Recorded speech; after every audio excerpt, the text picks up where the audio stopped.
ए बगड़ा सुन। हाँ भैया। हम आगे आगे पानी मारता नहीं, अते पीछे पीछे झाड़ू मरिए, एकदम दबा के मरिए, चकाचक। चला।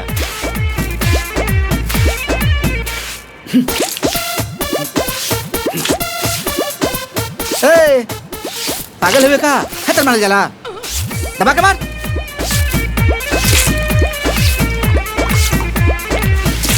क्या बात है, बड़ा दुआर उवार चमकावा तड़ा। प्रणाम चाचा। अरे आयुष्मान बाबा बेटा। वो कहा कि छोट भाई के बर देखवा लोग के आवन जावन लगा रहता, कब होने से कब होने से, कब कहने से क्या जाता पता नहीं है। ऐसे भोरे भोरे उठ के अम्मी के साफ सफाई करता जा। बहुत जरूरी कर डाला जी। अब मुंह कता रे, जल्दी जल्दी बाहर।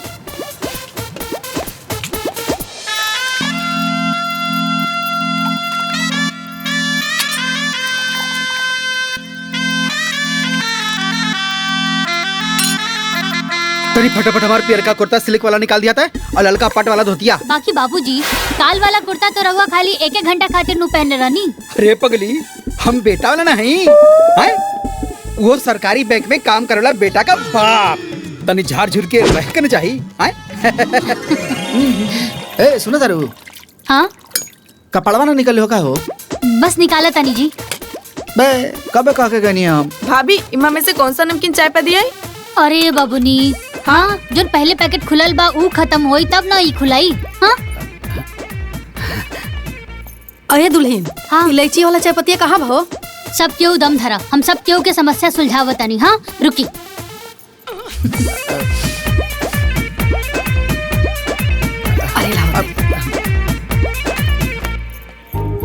इली ई बैग में राउर धोती बा, राउर कुर्ता बा, सब कुछ बा। और अम्मा जी ई बा राउर इलायची वाला चाय पत्ती, और ई रहल नमकीन। ई खुलल बा, पहले ई खत्म होई तब दूसर खुलाई जाई। सुनो सुनो। हाँ तारा माई के फोन आइल बा। माई के फोन? हाँ माई प्रणाम माई। खुश रहा बिटिया, कहाँ बाड़ू बबनी, आजकल तार फोनवे नहीं खेलागा। अरे का बताई माई, जब से देवर जी के सरकारी नौकरी लागल बा ना, तब से छाल छील के रख देले बा। इतना बरतुआर लोग आवता कि दिन भर चाय नाश्ता बनावे में गुजर जाला। भैया बरतुहार लोग आगे बाड़े, 4 लोग बाड़े।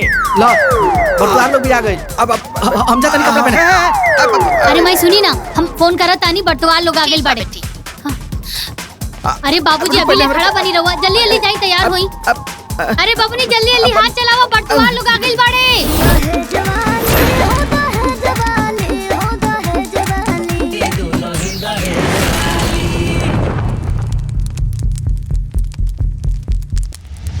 बूझली लाल बाबूजी, 36 गुणगणना बनाता और सबसे बड़ी खुशी की बात तो ई है, केहू के 22 गुण बनेला, केहू के 26 गुण बनेला, और रहुआ के तो 36 गुण बनाता। तो करी अपन बेटा के शादी खूब धूमधाम से। अरे बियाह कैल कोनो हलवा महाराज, सरकारी नौकरी में बा बेटा हमार, आउ हो बैंके के, रोज करोड़ों रुपए गिनेला, कैशियर है कैशियर। रउआ का देव हम का लेब, जब भी फैसला होई तब न बियाह बात होगी। ले चाबी ले। बोली। अरे लेन देन के बाद तो हम रउआ से कैले नहीं की। देखा गा माँ बाबू, यही गाँव में रघुनंदन के बेटा चपरासी है और त्रिलोकी के बेटा अस्पताल में कंपाउंडर है, लाखों लाख देता डन लोग। बाबूजी हाँ, मदन काका के लड़का रेलवे में स्टेशन मास्टर है, आ चुनमुन काका के लड़का सरकारी कोटा चलावेला। ओकरी तो दुनिया भर के मिला था, भर भर के। अब रउआ लोग बताई हम फुकटा में बिया कह दें? अरे महाराज, एक बार बिटिया के फोटो तो देख लें। लक्ष्मी बिया लक्ष्मी, आपके घर उजियार हो जाई। अरे महाराज, हर बिटिया अच्छा होले, हमार भाई का कौन बा, सर्वगुण संपन्न, 1 नंबर। अरे सरकारी नौकरी वाला लड़का आजकल मिले तरसन बाबूजी, हैं? दिन में लालटेन लेके घूमे न तबो ना मिली। अरे मुंह मत देखी, सोची। मतलब बिया ना कल जाई। अरे करही खाती तपति होता नहीं। देखी रउआ लोग आपस में सलाह मशवरा कर ली, हमरा के कौनो तय नहीं खे। जब हमनी के बात जम जाई तब बिया हो जाए, ठीक है? अरे महाराज, हरल का प्रधान। हाँ, अरे रउआ लोग जाई और रउआ लोगन के आवे दी, ठीक बा ना? प्रणाम। आई आई आई आई प्रणाम।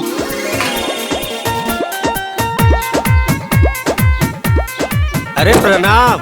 आई आई। अरे शीतल सुना तारू, जल्दी से चाय नमकीन तैयार कर दो, दूसरा लोग आइल बा।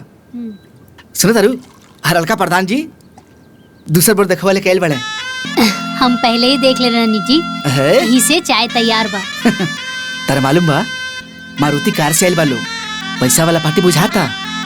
सुनी जी, केहू के आगे ना इतना झुकला के कोनो जरूरत नहीं है। हमार देवर जी इतना लायक बाड़े त लोग तो अइबे जेबे करी ना, आ दुआरी पे भीड़ त लगबे करी। सही कहता रे तू। एगो बात कही, तू हऊ अनपढ़ लेकिन एकदम बात कर लो पढ़ल लिखल नहीं। का भैया, जब देखा हमेशा भाभी के अनपढ़ गंवार कहेला। अरे बबुनी, अब अनपढ़ बानी तो बानी। तोहारी ये बात हमरा बड़ा अच्छा लग रहा। अब चाय दे जल्दी। अच्छा सुनी जी, ये चाय नाश्ता ना जल्दी से बाहर लेके जाए, दुआरी पे हित नाथ के आदर कइल जाला। ठीक कहता रे तू। ली जल्दी से लेके जाए।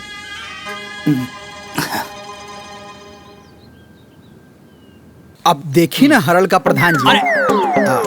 अब का ई हरल का प्रधान जी के रट लगौले वाला प्रधान कहा ना। हाँ वह प्रधान जी, हमके आवे जावे वाला लोग के स्वागत करे के बा। बाकिर बियाहवा त सोच समझ के ना फाइनल करे के बा। काहे से कि हमार बेटवा सरकारी बैंक में हेड कैशियर बा, रोज करोड़ों रुपए गिनेला। सिर्फ गिनते है ना। अरे लाल बाबू साहब, हम ही कहत रहले बियाहे से पहले दाएं बाएं आगे पीछे सब देखेला। तनी चली ना, कुछ रउआ से बात करेगा बा। आई। अच्छा रउआ लोग आए चाय हाँ, पी। आप लोग पी। आई।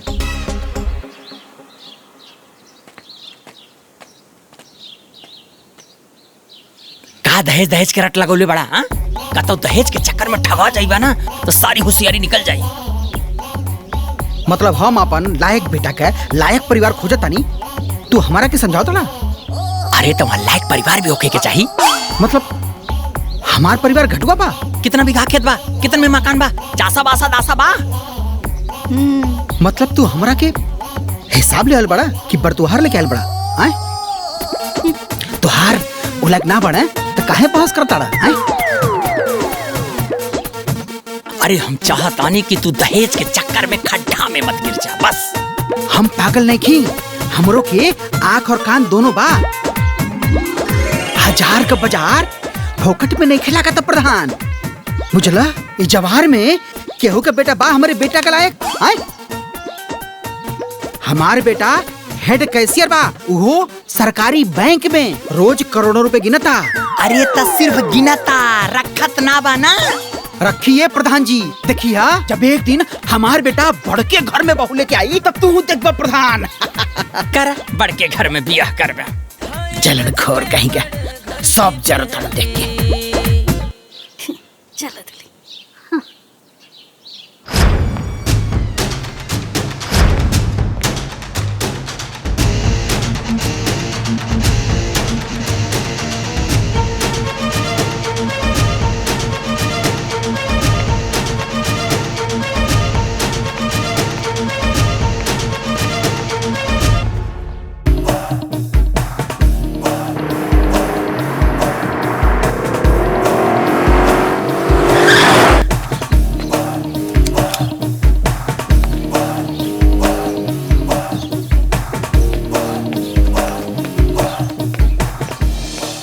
ए माई बड़ा कंजूसर लहसन, पैसे न देत लहसन। हाँ चकना। ए माई इली सामान। ए काजल, हाँ जाके भैया खातिर चाय पानी लेके आओ तो। सुन, खाली पनी मत लइए, मिठाई उठाई खा के बाबू पानी पिए। ठीक बा बाबूजी। राहुल। हाँ भैया। काजल के एडमिशन वाला कोचिंग में बात कैला है? अरे एकरा में बात का करे के बा, पैसा दे के एडमिशन करा दिया जाए। जाना तारा भैया, आज दूगो पार्टी आए रहल। एगो पार्टी मोटरसाइकिल से और दूसर मारुति कार से। एगो पार्टी तो हरलका प्रधान जी लेके आए रहे। हाँ। अरे पगला प्रधान के बात मत कर, हरलका प्रधान के बाबूजी से बगजा कर ले सर। वही कहे ना, सरवा हमारा के चिंदी चोर समझत रहे। अरे हमार बेटा ओले कैले बानू ताव ना बानब का आए कहीं भी हरू गरू के यहाँ अपने बेटा हम बिया थोड़ी ना दे। दमदार पार्टी चाहिए, दमदार। अरे बाबूजी ये सब का तमाशा लगौले बाड़ा। वैसे भी बियाह हमेशा अपन बराबरी वाला में कइल जाला। एकदम बोके हुआ। जब तू वो लायक बाड़ा तब न द्वार पर दौड़ा चलो अगुआ लोग। हैं, हमने के बुला देते हैं बाबूजी। अरे जौन लड़का लायक ना होले उ तो इतना रंग दिखावेले। आ हमार देवर जी लायक बाड़े ता हमनी के काहे ना रंग दिखाई। हाँ भला बताओ, सब केहू अपना बेटा बेटी के बियाह खातिर बड़का बड़का घर खोजेला, तो हमनी के भिखारी खोजी सन। तू लोग तो एकदम फुल प्लान करके बैठल हुआ है बेटा। प्लान ना है, ये हमार किस्मत बा, ये हमारे परिवार के किस्मत बा। तब है ना तू औलाद कैले बाड़ा, तब है ना लोग आके डुमलिया खाता। अरे इतना अकतैला के कौनो जरूरत नहीं के। हमार देवर जी के बियाह एकदम छाट के बियाह होई।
संभारे रहा तू लोग अपना जीत ले। का हो सरकारी नौकरी वाले बेटा के बाप, बियाह तय भइल की ना? अब रउआ बताइए हरलका प्रधान जी। अरे मर्दवा, हरलका प्रधान बोलब जरूरी बा का? अरे रउआ प्रधान जी भी बोल सकेला। हाँ हाँ हुआ प्रधान जी। अब केहू आके कहता कि हमार बेटी पढ़ल लिखल बिया बाकिर दहेज नहीं खे, केहू आके कहता कि हमार बेटी सुंदर बिया बाकिर दहेज नहीं खे, केहू कहता कि हम खानदानी बाटी बाकी दहेज नहीं खे। अब रउआ बताई महाराज, जब बड़का बड़का घर का लोग हमारे घरे डेरा डलले बाड़े तो हम काहे छोटे घर में बिया करी? हमार बेटा बड़ा नौकरी में बा तो बड़े घर का पतो लाई। हाथी कीन लेला से क्यों बड़का आदमी ना हो जाला, अरे हाथी किनला से पहले ओकरा राखे के औकात होखे के चाहिए। मतलब तू का कहल चाहता रहा? बेटा नौकरी में का हो गई, तू तब पगला गई बड़ा हो। तोहरा औकात बा बड़का घर में बियाह करे के। हरल का प्रधान, तोहरा घर में तो कोनो प्राइवेटो में भी सरकारी चपरासी भी ना बा, तो तोहरा के हमार बेटा के नौकरी कैसे बर्दाश्त होखी? हम सब समझतानी। आज पूरा गांव के मुँहे माटी लगल बा। काहे मुँहे माटी लागल बा हो? तोहरा कंगाली में एगो नौकरी का मिल गई, तू बड़का राजा बुझता रहा। अतना का भिखारी बानी? अरे हमारे दुआरे पे बड़का बड़का लोग आवता, हमार मान प्रतिष्ठा बढ़ता, ई तोहरा के कैसे बर्दाश्त होखी, कैसे निमन लागी? अब तू हमारा से बतियावा लग नहीं खे, तू भागा यहाँ से। तय भाग, तय भाग, तय भाग। अब मुँहवा गोबरा फेंक दे। हम तो कहीं लौटाई दे। जौन बाटा इतना बड़ा, चला हो दिखा दे। लौटायस बाटे, जब देखा हरल का प्रधान बोली।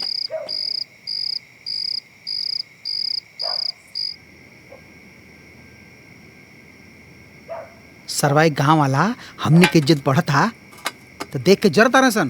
का भइल जी? अरे हऊ हरल का प्रधानवा कहता कि हाथी रखे के औकात चाहिए। अरे ससुरा, हमार बेटा जवार में नाम चमकोले बा, तो राखी काहे अनार होता? अरे बाबूजी, तो ओकरा पास ये सब बतियावे कहे जाता रहा तू? अरे हम बतियावे ना के लनी है, वो तो हम गोबर फेंके के लनी है, तो मिल गई। अरे उनके मन में डाह बा बाबूजी, उनके भतीजा के त पैदलो भी बर्तवार नहीं खियावत सन, लेकिन हमार देवर जी के 4 पहिया से आवत अड़े सन। अरे काहे नहीं हसन, हमार भाई हेड कैशियर बा बैंक में, वो सरकारी। हाँ। एक मिनट, हम रवा लोग से फिर से कह देता नहीं। रवा लोग कार मोटरसाइकिल देखल छोड़ दी, कौनो भी लड़की देख के ब्याह हो जाओ। अरे कौनो लड़की आई, घर बार चूल्हा चौका ये नु देखी। अरे उकामा तो बड़का घर के लड़कियों आके करी। जब हमनी के दिन दशा बदलता तो ते काहे पेच फसावता रे? जब हम सही कहता नहीं तो रवा लोग के उल्टा लगाता। तो जहाँ मन करी वहाँ हमार ब्याह कर दा। अरे ऐसे कैसे देवर जी, जहाँ मन करे तहाँ बियाह कर दा। अरे रउआ जैसन सुंदर सुशील आ सरकारी नौकरी वाला वर पावे खातिर ना त लोग माटी कोड़ देले। देख ली हाँ, गाँव के सब लोगन के चेहरा पे ना माटी पुज जाई जब हमरा घर में बड़ घर के देवरानी जी आई हैं। तू एकदम सही कहा तारू। हाँ। बाबूजी ला फूफा के फोन आयल हा। हेलो पाहुन, प्रणाम पाहुन। खुश रहा। ए लाल बाबू, काल हम एगो तगड़ा पार्टी लेके आवत तानी। हाँ, राहुल के बियाह खातिर। आई स्वागत बा। हाँ, हम समय से आ जाए। हाँ? सुनाओ, पाहुन जी का फोन रहे, कहत रहे तगड़ा पार्टी लेके आवत हमें। देवर जी, हमनी के देवरानी जी ना एकदम छाट के लेके आई।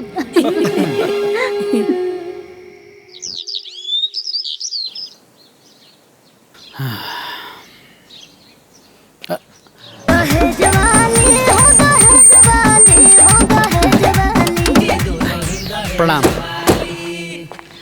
नमस्ते। खुश रहा। नमस्ते। आई चले, बैठी आई बैठी। यहाँ कहीं चंदन बाबू PWD में इंजीनियर हैं, और चंदन बाबू यहाँ कहीं लाल बाबू लड़का का बाप। चाय ली चाय। हाँ ले। ए अम्मा जी, दुल्हनिया के पापा तो इंजीनियर हवन। अरे इंजीनियर की बेटी हिया। ये दुल्हन और तो हरल का प्रधानवा के मुंह में ना कोरिका पुता चाहिए। देखी, हमरा एक्के गो बेटी बिया, बहुत दुलार से पालन पोषण कैले बानी। अब हमरा के ओकर बियाह करे के बा। हम अपना तरफ से कोनो कसर न छोड़ब। अगर रउआ के तरफ से कोनो मांग होई तो बोली। बोला लाल बाबू, दिल खोल के बोला। तोरे बेटा के बियाह बहुत बड़ घर में करवावत बानी। अब हम का बोली आए, रउआ इतना बड़ इंजीनियर बानी, इतना धनवान आदमी बानी, अब रउआ शौक भी रखे हैं, तो अब हम का बोली? रउआ बोल दी। लड़का तो हारा, तू बोलबा कि दूसर के हो। एक मिनट। देखी, हमरा के ज्यादा लाग लपेट करे ना आवेला। रउआ एगो बात बताई, रउआ के गांव में सबसे ज्यादा दहेज कितना मिलल बा? 8 लाख मिल रहा है रामलाल काका के लिखा के। वो हमारे गांव में एक जने हम रामलाल, उनके 8 लाख रुपए मिल रहा है। तो हम रउआ के 11 लाख दे।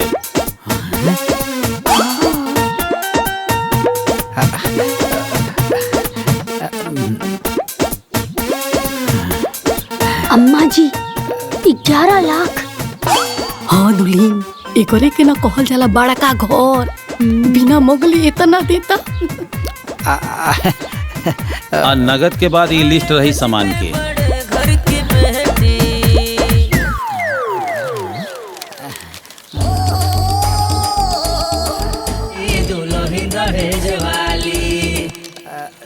लिस्ट तो बड़ा निम्न बा। आप देखी सब तो ठीक बा, अब अमाउंट तो सब ठीक बा।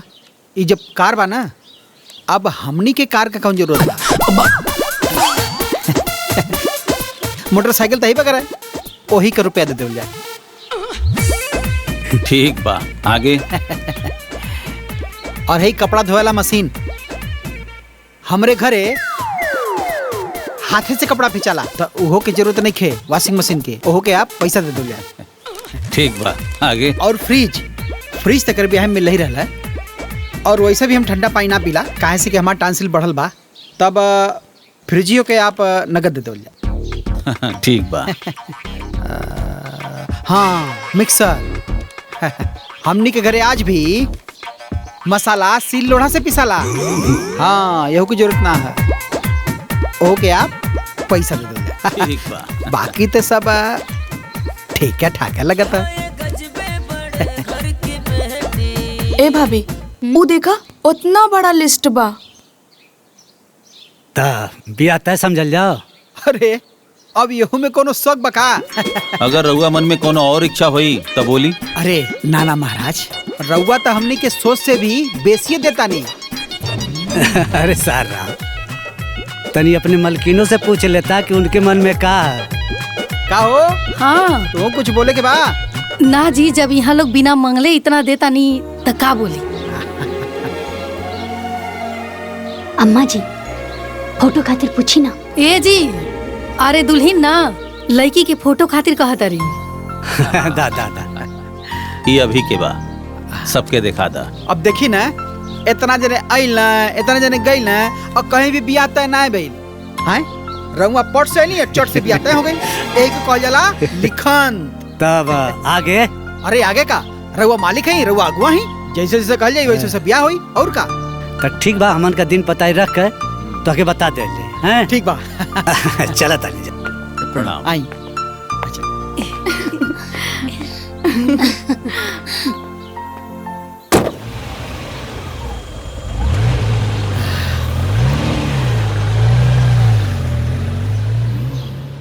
ए बबनी, ये देखा, इनमें किस्म किस्म के फोटो बा हमारे होखे वाला देवरानी जी के। देखा देखा देखा, बड़ी खूबसूरत भी है।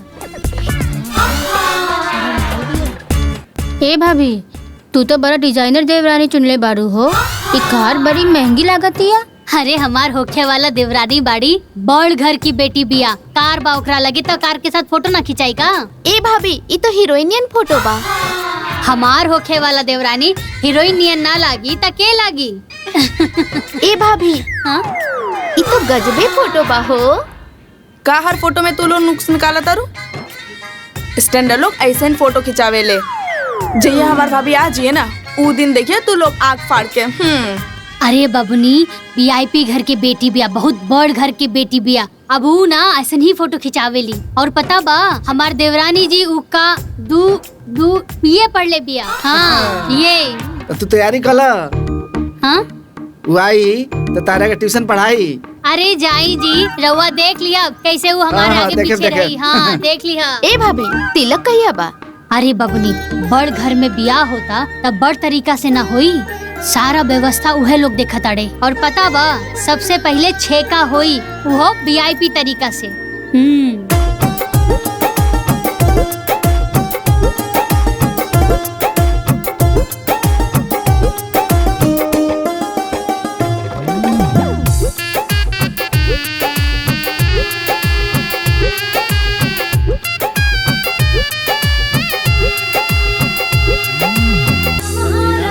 जो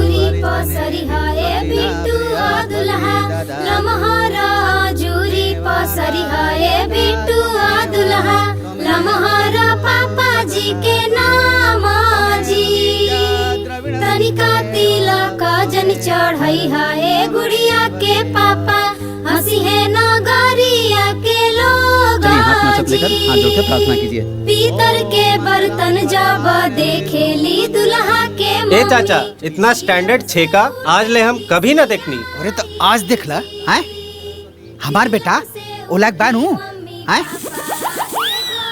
अरे सरकारी बैंक में कैसी रहे रोज करोड़ों रुपए गिनेला तोरी तरफ से ना। रे गोबरा वीआईपी रिश्तेदार बा तो छेको वीआईपी न होई। हाँ बबुआ ई तो अभी छेका हो बियाह में देखियो। अरे तू कौना हॉल में बारात जाई हल्दी मेहंदी और बारात में सबके बुलावा बा समझला। अरे तो तू कुद कुद के खूब नचिया। बिल्कुल नाचब फूफा जी। हाँ। हमार देवर जी के बिया बा खूब नाचे भमता।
अरे चाची ई कौन स्टाइल है हो? अरे बबुआ बड़का घर में बियाह ऐसा ही न होखेला। बाकी मेहरारू लोग बाराती कहाँ जाइली? अरे पगला हुए का रे वीआईपी बियाह हो। अब वीआईपी बियाह में मर्द मेहरारू दोनों जाला बुझाई। आए स्पेशल बुलाहट में मेहरारू लोग के तब ना लोग बकलोल शोर तो बियाह के बाद हुई पूरे गांव में आए भाई पहले लोगों ने इंतजाम देखा। वाह का बात बहुत बढ़िया इंतजाम बा। राहुल सजा तारे और कहाँ बड़े 3-3 आदमी सजा होता करे माई। अरे एडी करो बिया वीआईपी कम बोल। अरे जाए तो ये बाबू, बड़का घर में बियाह होता आ दानो दहेज मिलल बा और तो और लड़की इतना सुंदर मिलल बिया कि देख के तो जियारा जोड़ा गई।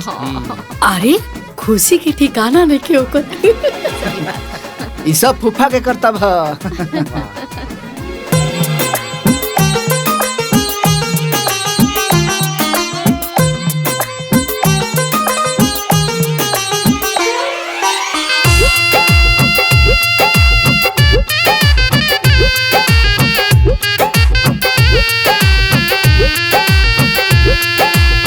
धीरे धीरे चलेली बाबा के दुलारी, धीरे धीरे चलेली बाबा के दुलारी।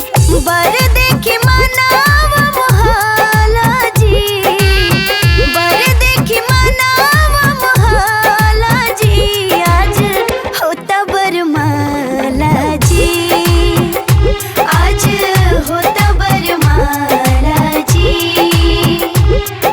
नैन मिले जब नैना से, चैन उड़े तब नैना से। नैन मिले जब नैना से, चैन उड़े तब नैना से। मन मन जोड़ी मुस्काला जी, आज होता बरमाला जी, आज होता बरमाला जी।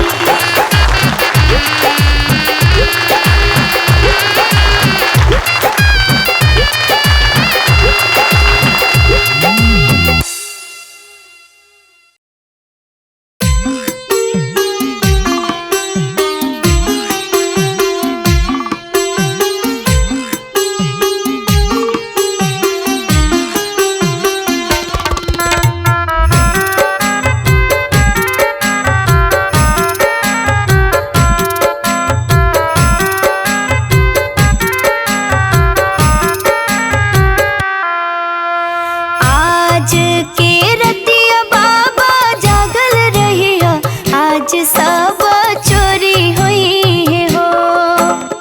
आज के रतिया बाबा जागल रहिया, आज सब चोरी हुई हो। सबरे संपत्तिया बाबा बाचल रही है, गौरा बेटी चोरी हुई हो। सबरी संपत्तियां बाबा बाचल रही है, गौरा बेटी चोरी हुई हो। दुआरा पर रखब चौकी धरवाए बेटी, अंगना सिपाही रखब हो। दुआरा पर रखब चौकी धरवाए बेटी, अंगना सिपाही रखब हो। घरवा में हम बेटी पहरा देहब, कहीं बेटी चोरी हुई हो। कहीं बेटी चोरी हुई हो, कहीं बेटी चोरी हुई हो।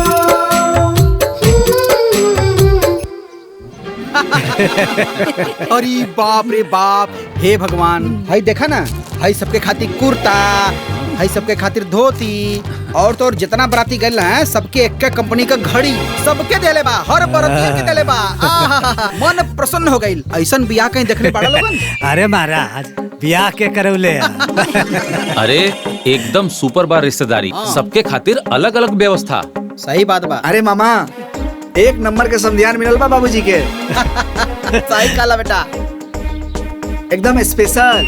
और तो और जे लोग देख के हमसे जरूरत रहे ना, ओकरे मुंह पे करिखा पोता गेल होई, करिखा। तनी सुना, 4 ठो मिठाई न भेजवा दिया ओकरी के हम।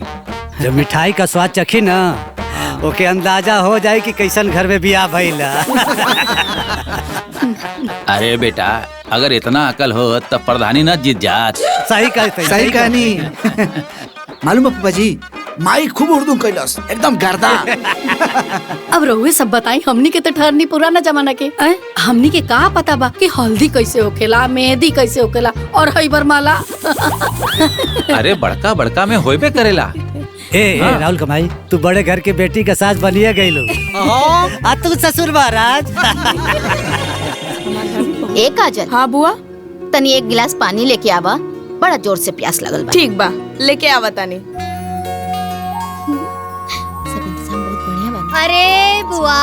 अरे बुआ खाली पानी ना पी, लड्डू खाई फिर पानी पी। ए बबुनी रउआ लोग भी खाई लड्डू। अरे देवर जी के ससुरारी से आइल बाली। हाँ, 2-4 गो लड्डू खा के तू पानी पी लो। ऐसे कि ब्याह में नाच नाच के देह में कमजोरी जा गई हुई। अब ऐसी मत बोली, घर में भवे आ गइल बा, अब डायरेक्ट आंगन में आवल छोड़ दी।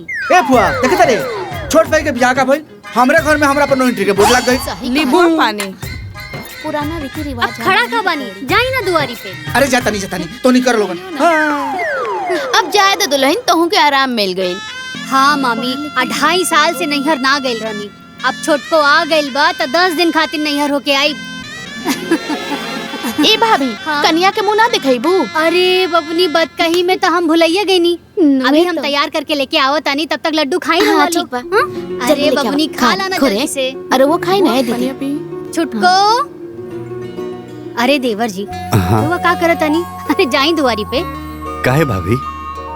दुआरी पे हित पाहुन बैठल बा, का कही लोग, जाई। हाँ ठीक है।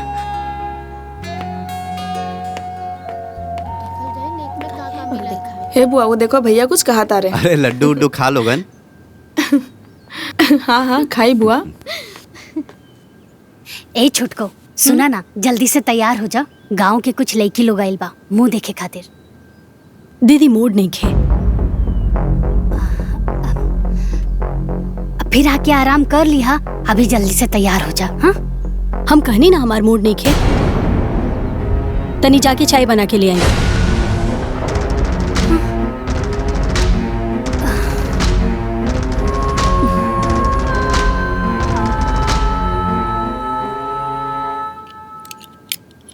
ये का करतनी जी? ये जौन दहेज के नौका सामान मिलल है ना, कुल बड़के कमरा में बंद। अरे रंग रंग के किस्म किस्म के सामान मिलल बा, तो सब कमरवा में रख दे, तब घरवा भर न जाई। पगला गेल बाड़ू का? ई कुल सामाना जौन है पुरन के घरों में रख देई, खराब ना हो जाई। अरे जब हम नया घर बनवाई तई कुल सामान वो घर में रखा, ठीक बा ना? काहे से कि हमार बेटा सरकारी बैंक में बा, वो कैशियर रोज करोड़ों रुपए गिनता है, तो ऐसे ऐसे ना रखाई। बड़ा सा महल बनी, वही महल में कुल सामान रख जाए। ये पूरा गांव देखी और तो और हरलका प्रधानो भी देखी। बुझलू?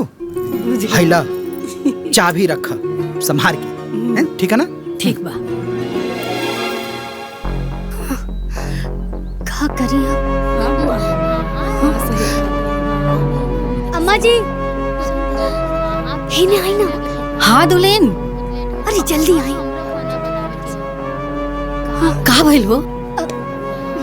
काहे परेशान बड़ो? अम्मा जी, हम छुटको के कहनिया कि तैयार हो जाओ, मुंह दिखाई करे के बा। हमरा की झट से जवाब दे देलस, हमरा की तो काठे मार देलस। का कहलसी हो? कहतिया हमार मूडे नहीं खे। का? ओकर तबीयत ठीक बानू? अरे बैठ के मोबाइल देखत है। अब का होई अम्मा जी? गांव की लड़की लोगन के सामने तब बेइज्जती हो जाई।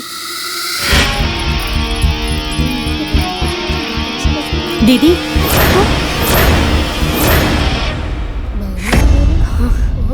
का भइल चाय के? हम कब से वेट करत आनी,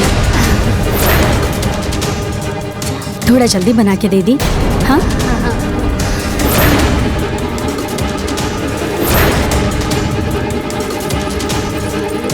ए काजल। हाँ माई। अरे छोटकी भौजी के ना माथा में दर्द बा, तनी चाय बना के दे दे।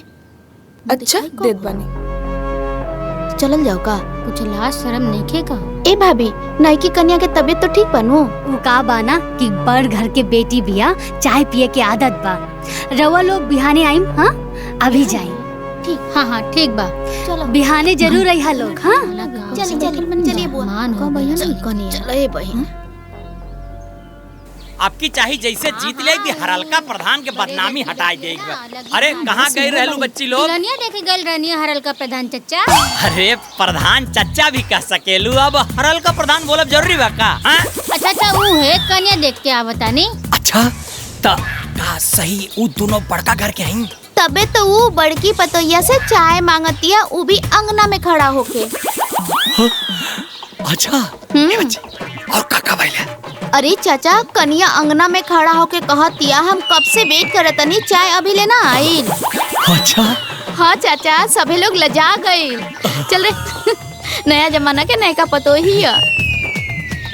हम कहनी है कि दहेज के चक्कर में ठगा जाइबा सरऊ, लेकिन ना हमसे अंग्रेजी बतियावत रहे। कंजूस मक्खी चूस। बेटा के बियाह में तक दीवाल में रंग लगा न पहले, आज तक पपड़ी छोड़ता है? बेटा नौकरी का पागल सकरी तो फूल के हनुमान जी हो गईलन, अपने औकात से बाहर चल गईलन। हाथी सब केहू कीन सकेला लेकिन ओकरा राख ना सकेला। भोगा सारे अबे और भोगबा जब आइबा हरल का प्रधान जी तब तो का हम बताई। चलो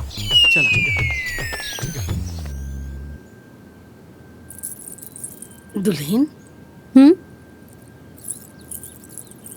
तारा माथा में दर्द बका? नाता ता देह बथत बाका? ना तारा कोनो शरीर में तकलीफ तो नहीं है? बहुत कोनो तकलीफ तो नहीं है, हम एकदम ठीक बानी। बहुते बढ़िया, तू चाय मंगलू है ना, यही से हमनी के ऐसा लागल। ओ ए दुल्हन वो कहा ना कि घर के सारा रिश्तेदार अभी इजे वालों, हम चाहत रहनी है कि तू चूल्हा पुजाई के रस्म कर दे तू, अब बढ़िया बढ़िया खाना बना के सबके खिला दे तू, तब बढ़िया रही। व्हाट बढ़िया रही? हम काहे बना के खियाई? उधर आओ रिश्तेदार है ना, तरवा खिलाई। काहे से तू नया दुल्हनिया आयल बाड़ू ना, यही से। दीदी हमार पापा इतना दहेज एक खाते तो नहीं खन देले बाड़े कि हम यहाँ आके खाना बनाई, है ना? ताका जे दहेज लेके आवेला वो काम ना करेला का? दीदी रउआ कितना दहेज लेके आयल बानी वो सब हमके पता बा।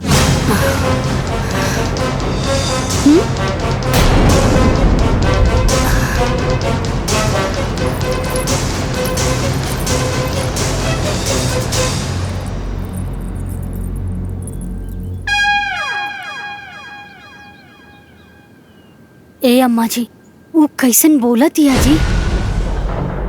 अरे उता ठीक बा, अब ई सोचा कि इज्जत रही कैसे। माई फूफा के बुला के पूछल जाए ऐसे घर में कैसे ब्याह करा देनी? अगली पसंद तो हमनियों का न कले बानी सन। अम्मा जी अगर घर के इज्जत बचावे के बा ता लोग से झूठ तो बोले की पड़ी ना। ए दीदी कन्या के चूल्हा पूजन करवा देती तो हमनियों के अपना घरे दुआरे चल जाइब जा। अब कितना दिन चूल्हा पुजाई के इंतजार करबू? काहे दीदी? का है ना मामी जी, सब घर के अलग अलग नियम होला। छुटकी के घर वाले कहवले बा कि 1.25 महीना ले छुटकी चूल्हा ना पूछे। काहे? अब सबके ना सहाला ना। ना ओसे का भइल? अब ई सब खातिर केहू के घर के नियम तोड़ल ठीक नहीं खेलो। 1.25 महीना बादे चूल्हा पूजी। हमनी के तो आना जाना लागल रही दीदी, अब कब ओकरा हाथ से बनवा के खा ले हल जाई। हाँ मामी 1.25 महीना के तो बातें बा, सब केहू के बुलाई आ रउआ के भी आई के बा। ठीक बा। अच्छा चली चलो।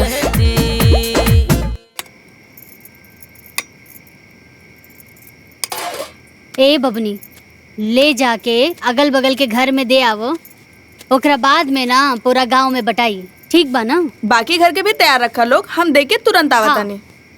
लेके जाओ लेके जा जल्दी से। ए अम्मा जी और केकरा घर में जाई? ए दुली जेकरा जेकरा घरे भेजे के बानू ओकरा घरे भेज दा। अरे हमार ते एकर बुद्धि विचार व्यवहार देख के ना गाछी पे चढ़ल मन भुइया गिर गई। का हो घर भर गई ना? भौर भर गई। अब इज्जत बाचे तो जानी का? अरे का बताई हम रउआ के, हियाज के आइल कनिया चुटू चुटू जवाब देतिया। का बोलतिया? का बताई बाबूजी की का कहतिया? अरे मुंह दिखाई के भइल त कहतिया हमार मूडे नहीं खे। और जब चूल्हा पुजाई के भइल त कहा तारी कि हमार पापा जी इतना दहेज खाना बनावे खातिर थोड़े ना देलन। ऐसा कैसे? त जा ही जाके पूछी। माई अरे हाँ बबुआ। पूरा शादी बियाह रउआ लोगन के मर्जी से भइल बा। रउआ लोगन खुश तो बानी ना? अरे हाँ बेटा, अब खुश ना रह जा तो कब खुश रह जा? लाखों में एक समधियाना मिलल बा और करोड़ों में एक पत्तो मिलल बिया। देवर जी हमार देवरानी ना एक नंबर बाड़ी। अरे रवा एजा का करत बानी, जाई जाई आराम करी।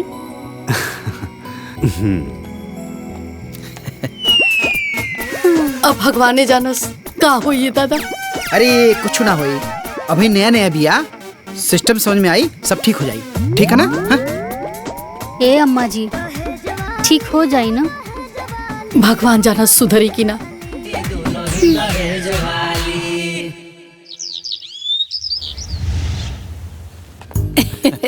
अरे फूफा जी राउर बैग ये नु है? हाँ हाँ ये मामा राउरो बैग रख देते। हाँ बाबू ठीक बात। ए काजल। हाँ माई। अरे उरुमा में दुगो थैली में मिठाई रखल बा, लेके आवता।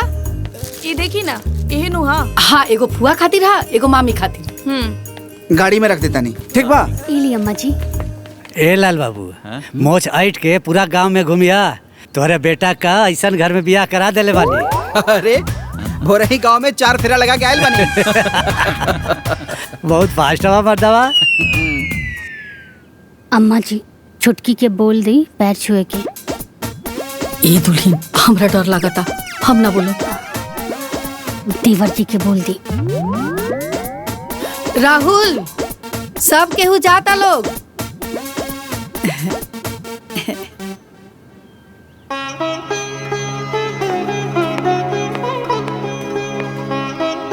खुश रह। हाँ खुश रहा खुश रहा। खुश रह बेटे, खुश रहा खुश रहा। खुश रहा। संस्कार इतना सुंदर बा तो गुण कितना होई। बड़ा नीक बहू मिलल बिया। खुश रहा। अच्छा हम जाता नहीं। हाँ ए बाबू कहाँ जाता नहीं? बैंक जाए के बा, छुट्टी नहीं खेनू।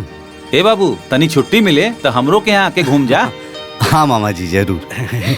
अच्छा अभी हमरा के देर होता, हम जाता नहीं। हाँ ठीक। हमनियों के बहुत लेट हो जाए, अन्हार होता। चला हाँ, जाओ ठीक जल्दी। बा, चला तनी। ठीक। हाय लाल लोग हो, चल जल्दी चला। चला लोग जल्दी चला। आवा।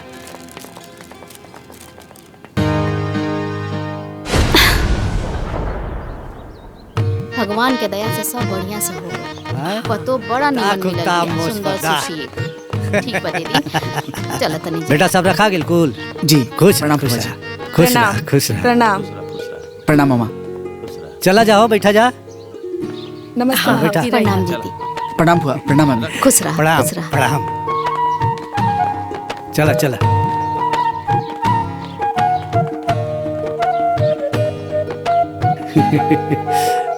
ठीक बा फूफा जी, पहुँच के फोन करे।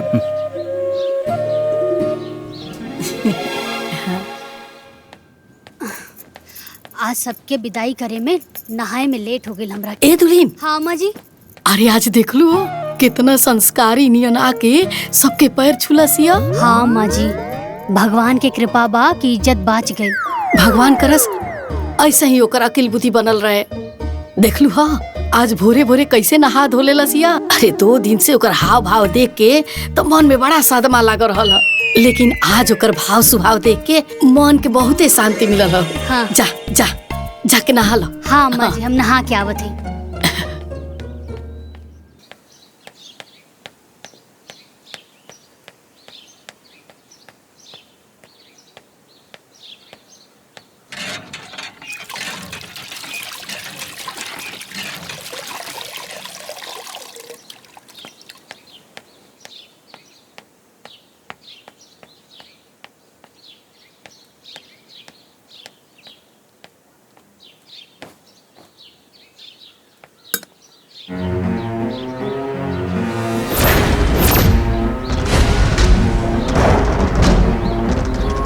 अम्मा जी, अम्मा जी, अरे हेने आई ना। का भइल हो? हाई देखी। अरे पसारे भुला गई होई। अरे ई बिना धोले बा अम्मा जी। हाँ रुकी, हम उनका से पूछ के आवतनी। ई कौन चाल है कि बड़ जेठ हो के उनके कपड़ा धोई का? उनके पापा जी के नौकर ना हूँ ना। अरे ऐसा बात नहीं किए, हमारे पतो ऐसे नहीं कर सकत। बुझा था उ धोवे खातिर भुला गई होई। अच्छा ठीक बा, त अब होई का? अरे दुल्हीन हम जाता नहीं ओकरा समझावते ना। चला आवो लोग। आवा लोग मतलब रवा अकेले जाई समझाई ना। दुल्हीन तू हमारे साथे चलबू तो तनी हमरे हिम्मत बना रही ना। पक्का बा कि धोए भुला गई होई। बात तो ऐसे करता नहीं जैसे बड़का सियार आ गई हो घरवा में। चलिए। हाँ चला।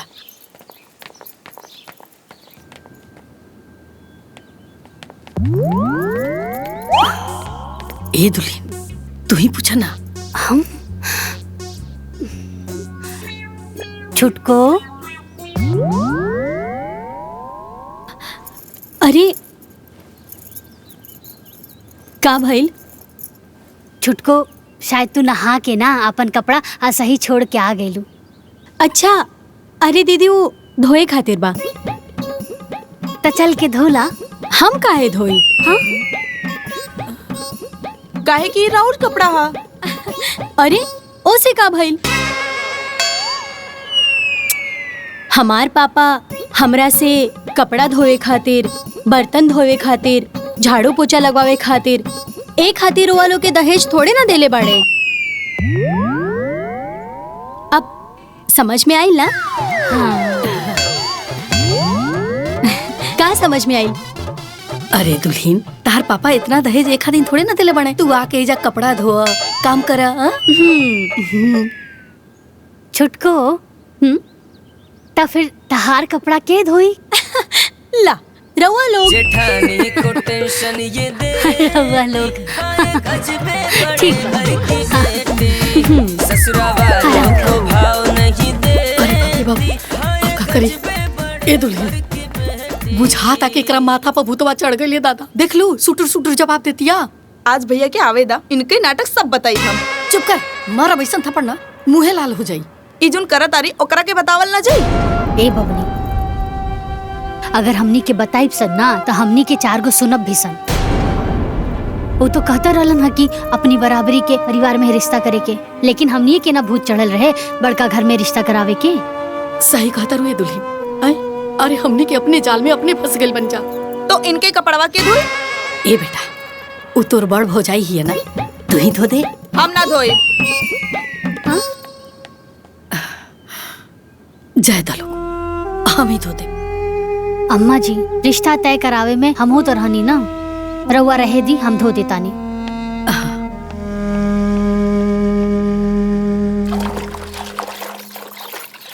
अरे जितना डर देवर जी से ना लागत रहे उससे 4 गुना ज्यादा था ये देवरानी से लागता।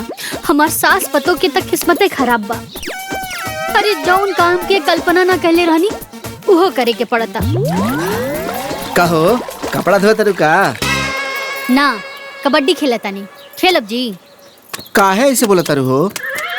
तरवा काहे ऐसा सवाल करता नहीं? हाँ आ जाई ना अपन दूसर काम करी। हड़कईबू ना जाएम तब हैं? ना जाए ना तो यही पानी से रवा के धो दे। जाता नहीं कि ना। अजीब हाल बा भाई। ससुरा वालों को भाव नहीं देती, हाय गजबे बड़े घर की बेटी। एक काजल काम आई? आए देखना आए छोटकी भौजी के ना ले जाके नाश्ता दे दे, ना तो बाहर आके चिल्ला के ना हमर सब तोपल झाकल इज्जत उहार कर दी। हम ना जाए। अरे पगली तू चाहता रे कि हमर तोपल झाकल इज्जत सब उखार हो जाए? ना नू ना हम ना जाए। अगर कुछ बोल दिए तो हमार खीस पड़ जाए। ए बेटा हम तोर माई नु हई, माई के बात ना मनबे। हाँ चल चल के दे दे। कुछ बोल दी है तो? अरे हम बनी नु काहे बोली है? हमू चलतन तोरे साथे। चल चल चल चल। अरे चल चल चल हम बनी नु चल।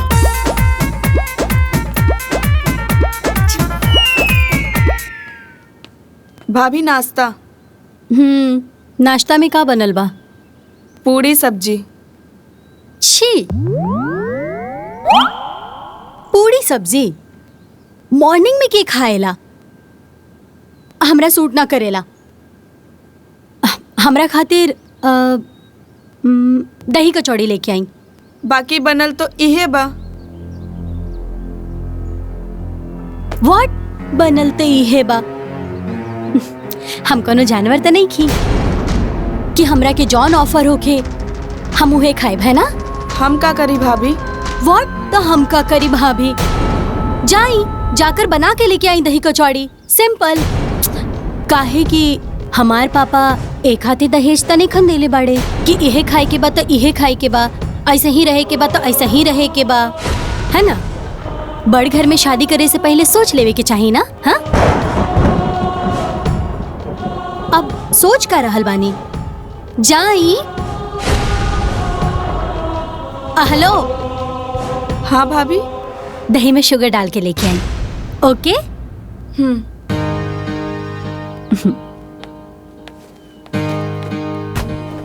इहे से हम ना जात रहे नेहा। ते सुन ली है ना कैसे बड़बड़ बड़बड़ करत आरी। खाए चाहे भाड़ में जाए। जाए ता बेटा, जाए ता। ए बेटा चल, आटा में ना तनी मोइन डाल के 4 गो कचौरी छान दे ताकि उ नाश्ता कर लेवे। हम ना बनाई। का भइल अम्मा जी? वो महारानी खाती पूरी सब्जी नाश्ता भेजले रहनी है और महारानी के दही और कचौड़ी चाहिए, वो शुगर डाल के। हाँ? अरे काहे बात के बतंगड़ बनैले बड़े हैं? 4 गो कचौड़ी के ना बात बा, छोड़ दे, जाए दे। हम जातनी बना देतनी। अब अम्मा जी यह आदत राउर खराब बा, हर काम अपने करे चल देतानी। अरे दुल्हीन त का करी? अरे 4 गो कचौड़ी के ना बात बा, ओकरा के ना दियाई तो बिना नाश्ता के रह जाई। हम बना देतानी। बड़ घर के बेटी ना आ गेल, कपार पे पहाड़ आ गई बा।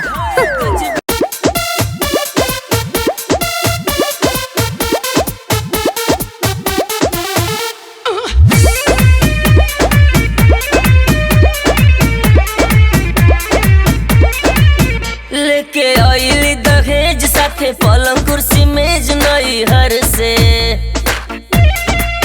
लेके आइली दहेज साथे पलंग कुर्सी मेज नई हर से। एकर देख के पुटानी सब कर बढ़े परेशानी। ससुरा वालों को भाव नहीं देती। हाँ ये गजबे बड़े घर की बेटी। ससुरा वालों को भाव नहीं देती। हाँ ये गजबे बड़े घर की बेटी।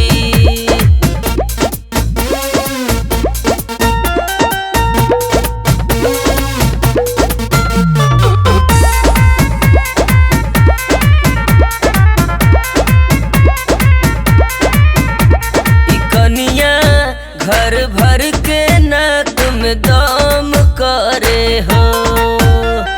कनिया हर बात पे सबके तंग करे हो। कभी छोला भटूरा चाउमीन तो कभी पास्ता मांगे। कभी पेड़ा बर्फी समोसा तो कभी खास्ता मांगे। बात किसी की ना माने वही करे जो ये ठाने। सास ननद को सीरियस न लेती। हाँ ये गजबे बड़े घर की बेटी। ससुरा वालों को भाव नहीं देती। हाँ ये गजबे बड़े घर की बेटी।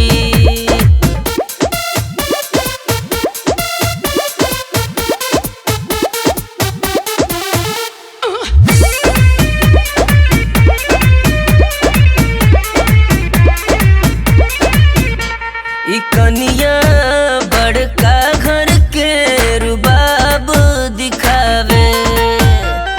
कनिया दहेज के हिसाब बैठावे। बोलो कभी जूस मांगे कभी लस्सी तो कभी मांगे पिज्जा। करे अलग अलग फरमाइश सबका हुआ नतीजा। चाहे बड़ा हो या छोटा असर कुछ भी न होता। जेठानी को टेंशन ये देती। हाँ ये गजबे बड़े घर की बेटी। ससुरा वालों को भाव नहीं देती। हाँ ये गजबे बड़े घर की बेटी। बाप रे बाप, खतरनाक है ये तो।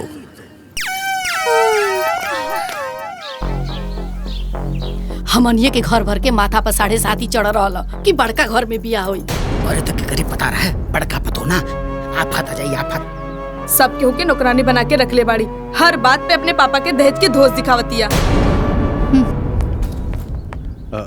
अरे भाभी, हाँ, हम देवर कहत जी। रहली कि ममता से चूल्हा पुजाई करा के तू नैयर घूम घाम के आ जाई तू। हमके देवरानी जी के छोड़ के जाए के मने नहीं खे करत। अच्छा, अरे वो कहा है कि वो दिन भर मोबाइल चलावत रहली है, तो तू लोग ओकरा से कुछ काम करावा लो ताकि मिक्सअप हो सके।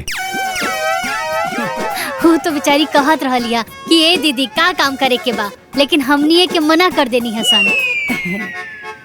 हाँ बेटा, अरे आखिर तो जीवन भर काम कर रही के बा, आए थोड़ा आराम कर लेवे दे।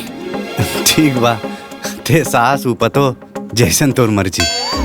अच्छा भाभी, बाजार से कुछ लावे के बा? अब नया नया कन्या आयल बा घर में, ओकरा पसंद के चाय बिस्किट नमकीन मिठाई जौन सही लगे लेते आई। ठीक बा। बाबूजी, राउर दवाई बा ना? हाँ बेटा, हाँ। ए राहुल, चौका पर कपड़ा प्रेस करके दिले बनी, अइहा त लेते अइहा। ठीक बा भैया। भैया लौंग लता मिठाई लेते आइया। लौंग लता ठीक ले आई। कपड़वा याद से ले ले अइहा। अरे वो सब तो ठीक बा, आज ना तक कलो के पता चली तब का हुई। अरे पता चल जाए तो बैठ के हमके माथा पड़ी है? वो तो कहते रहला कि अपना से बराबरी घर में शादी ब्याह करे के चाहिए। अरे हमनिए के घर भर के ना माथा पे 7.5 चढ़ रहला कि बड़का घर में ब्याह होके। ए बाबूजी, अब का हुई? हमके का पता का हुई का ना हुई, जौन हुई तो दिखल जाई। अरे ये तो जा जा जा, अरे ये दुल्हन, अरे ओकरा नाश्ता ले जाके दे दो, ना तो फिर बाहर निकल के चिल्लाए लगी, हंगामा खड़ा कर दी। ठीक बा अम्मा जी। क्या जल्दी? अच्छा ठीक बा, तू नाश्ता पानी करवा तनी, हमने के सोसाइटी जाके आवा तनी। चले जाई। ठीक।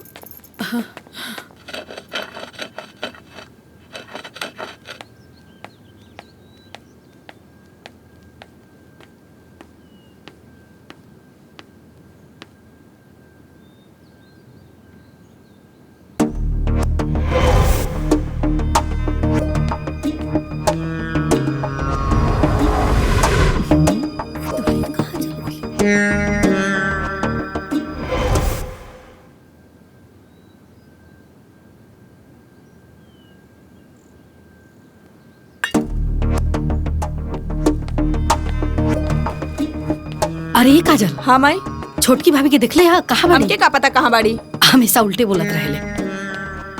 ए बड़को, छोटकी के देखलू ह? ना अम्मा जी। ए चाची, छोटकी भौजी ऊपर नाचत तारी। का? हाँ। ए बड़को, अरे का करे लागल को?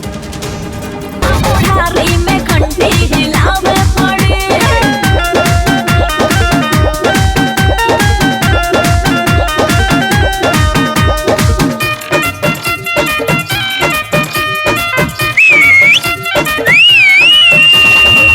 जब जवानी में फाटेला जोरवा हो मनोए ने ओने खूबे। अरे कुछ करे दादा, न तो इन घर के पूरा इज्जत के नाश कर दी। जब बुढ़ाई के दिनवा आवे,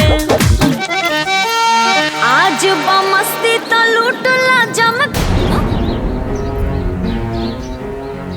अरे बंद करा अपन ही नाटक, बड़ घर से यह कुल सीख के आइल बाड़ू, लाज शरम कुछ है नहीं खे। छत पे खड़ा होके ऑर्केस्ट्रा नियन नाचताड़ू। ओ हेलो, एमे प्रॉब्लम का बा? अरे पगलेटिया, छत पे नाच के पूरा गांव के तमाशा बनल बड़े, आ कहता रे प्रॉब्लम का? लौकत नहीं कि घर के चारों तरफ तमाशा लागल बा। शट अप, हमरा से अननेसेसरी बात एकदम ना होके के चाहिए। हाँ? और वैसे भी लोग से हमके का करे के बा? हाँ? हम अपन काम करतानी, बस बात खत्म। अरे काम ना हई, हाँ? इज्जत के तिलांजलि है, प्रतिष्ठा के नाश है, बुझात नहीं खे का? हेलो, हमरा के रउआ नियन अनपढ़ औरत से लेसन लेवे की जरूरत नहीं खे। हाँ? और वैसे भी हमार पापा एक हाथी दहेज नहीं खंदेले बाड़े कि तो लोग जैसन आलतू फालतू लोग के बात सुने। फालतू में आके दिमाग खराब कर देली, रील के सत्यानाश हो गई। अब हटी।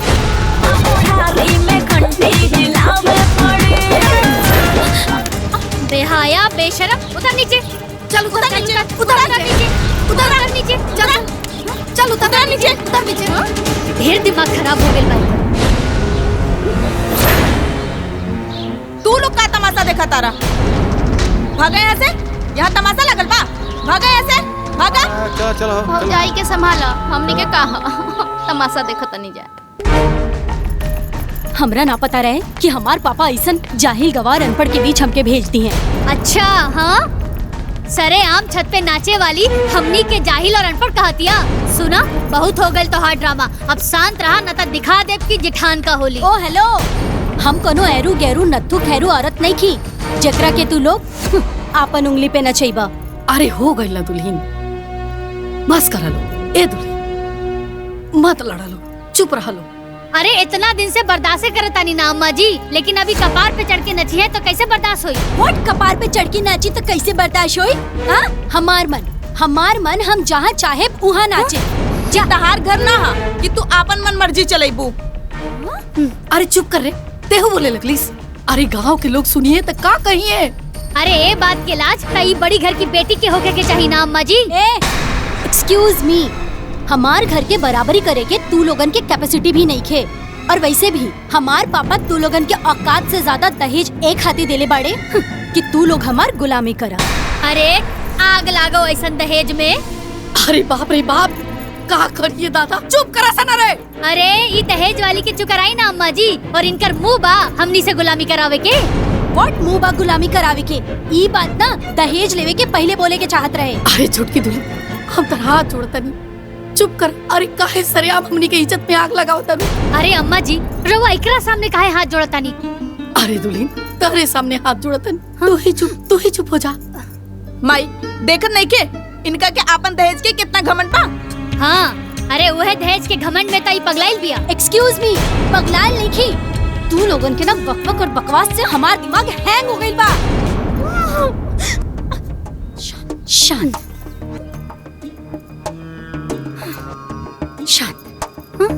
ठीक बा अम्मा जी, हमरा के अनपढ़ गवार जाहिल लोग से बात करे के नहीं खे, ठीक बा?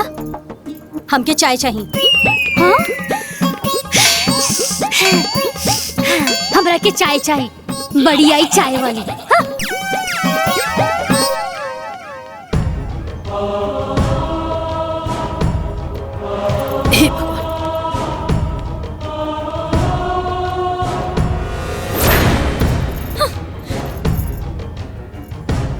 हम का करिए दादा, हमरा घर के मर्द सब कैसे मुंह दिखाई सन गांव में। एकरा के चाय दे दी तेकर मन ठंडा हो जाए। मत बनाई अम्मा जी चाय।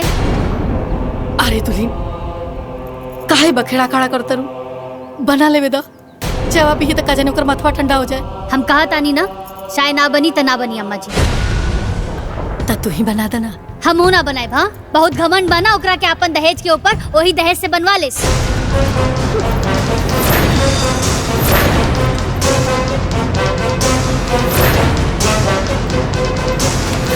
का कहनिया? Repeat it again. ओह अनपढ़, अब फिर से कहीं था। कहनी हो कि तोहर पापा हमनी के ऐजा नौकर नहीं रख ले।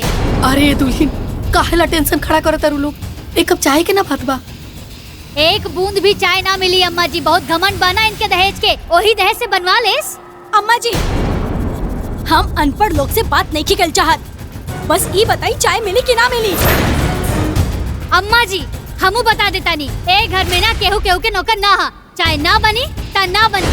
अच्छा हाँ ठीक बा, तो आज तू लोग के औकात दिखावा तनी। आज सबके क्लास लगवाई, देखिया बड़ी आई दहेज वाली। हमरा से पंगा ले ले बाड़ू ना। चाय पी दिखावा तनी। चाय ना बनी ता ना बनी। हे भगवान।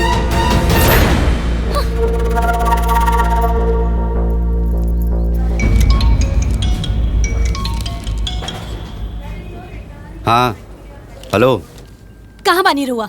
बैंक में। देखी रउआ घर के लोग हमरा खाती चाय नहीं बना के देत। अरे तो तू बना ला। व्हाट तू बना ला? हमार पापा एक हाथी दहेज दिल बाड़े का कि हम अपना खाते खुद चाय बना के पी। देखा हमके नहीं मालूम, या तो रउआ बाजार से चाय लेके आई या तो खुद आके हमरा खाती चाय बनाई, लेकिन हमरा के चाय चाहिए तो बस चाय चाहिए।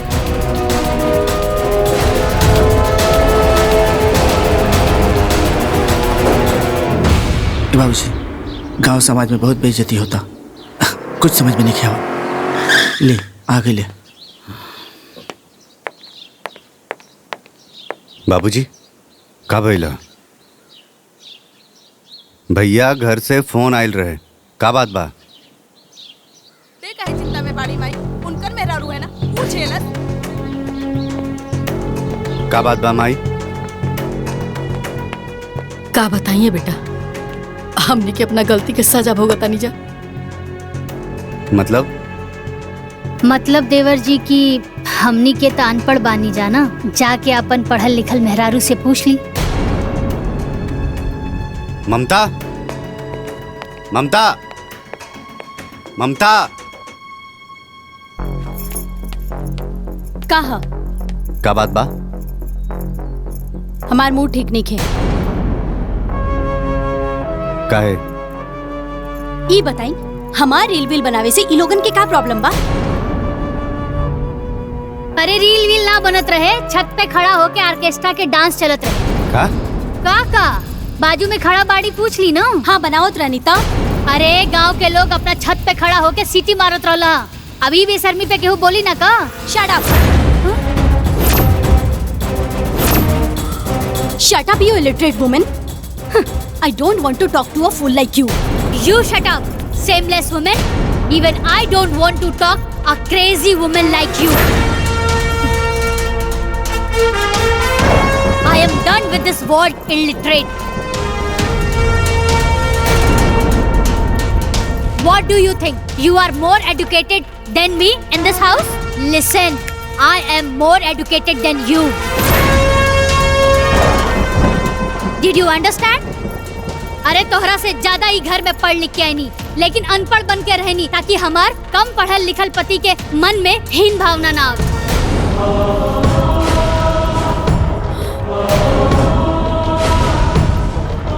अरे एजुकेटेड पीपल के अंदर कल्चर होला, लेकिन तू कौन पढ़ाई पढ़ के आयल बाड़ू कि सबके नीचा दिखावत अड़। जहिया से तू आयल बाड़ू तहिया से तोहार जूठा थाली धोवत बानी सन, एकर कपड़ा धोवनी हम, आपन बेइज्जती बर्दाश्त करत बानी सन, सिर्फ और सिर्फ एक खातिर कि ई घर के प्रतिष्ठा बनल रहे और तोहार पापा जी के मान सम्मान बनल रहे। माई, भाभी का कहता रही? हाँ बेटा, बड़के दुल्हन जॉन कहतरी सब सच कहतर। अरे मुंह दिखाई से मना कर देली, चूल्हा पुजाई से मना कर देली, रोज नया नाटक इनकर, हमनी के हर नखरा इनकर झलत रहनी जा, हर बेइज्जती साथ रहनी जा, ताकि इनका मन में शांति मिल जाए। लेकिन तब अरे तो ये बात तू लोग आज तक हमरा के बतावलू काहे ना? डर से बेटा, डर से। काहे से तू मना करत रहला ना कि बड़ घर में बियाह मत करा, लोग अपना बराबरी में बियाह करे के चाहिए, लेकिन हमनी के तार बात ना मन्नी जा। अरे हमनी के का पता रहे कि ऐसा बड़ घर से विपत पतो उतार ले जा। ओ हेलो, का विपत पतो? हाँ, का विपत पतो? हमार पापा दहेज एक खातिर नेखन देले बाड़े कि हम नौकरानी बन के एजा काम करी।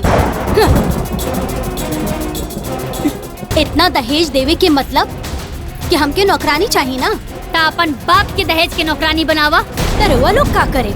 ममता चुप। व्हाट चुप? हाँ व्हाट चुप? फिर वही बात, मारा एक थप्पड़ ना, दिमाग होश में आ जाए, समझ लो। इंसल्ट? हाँ, हमार इंसल्ट? अब हम 1 मिनट एक घर में ना रहा, 1 मिनट भी ना। हाँ जा, निकला। ओ हेलो, ऐसे कैसे जाई? हाँ, ऐसे कैसे जाई? जितना दहेज लेके आयल बनी ना, 1-1 रुपया हमके रिटर्न चाहिए, ओकरा बाद हम जाई।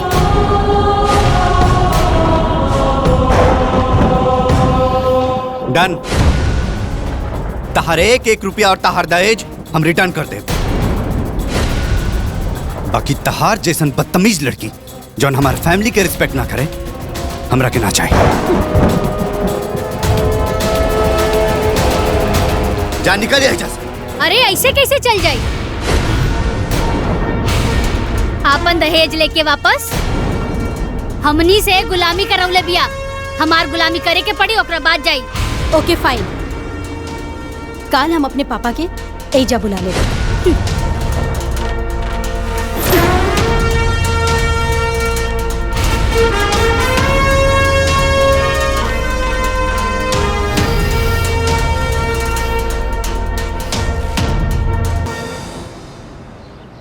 का खरीदे के बा?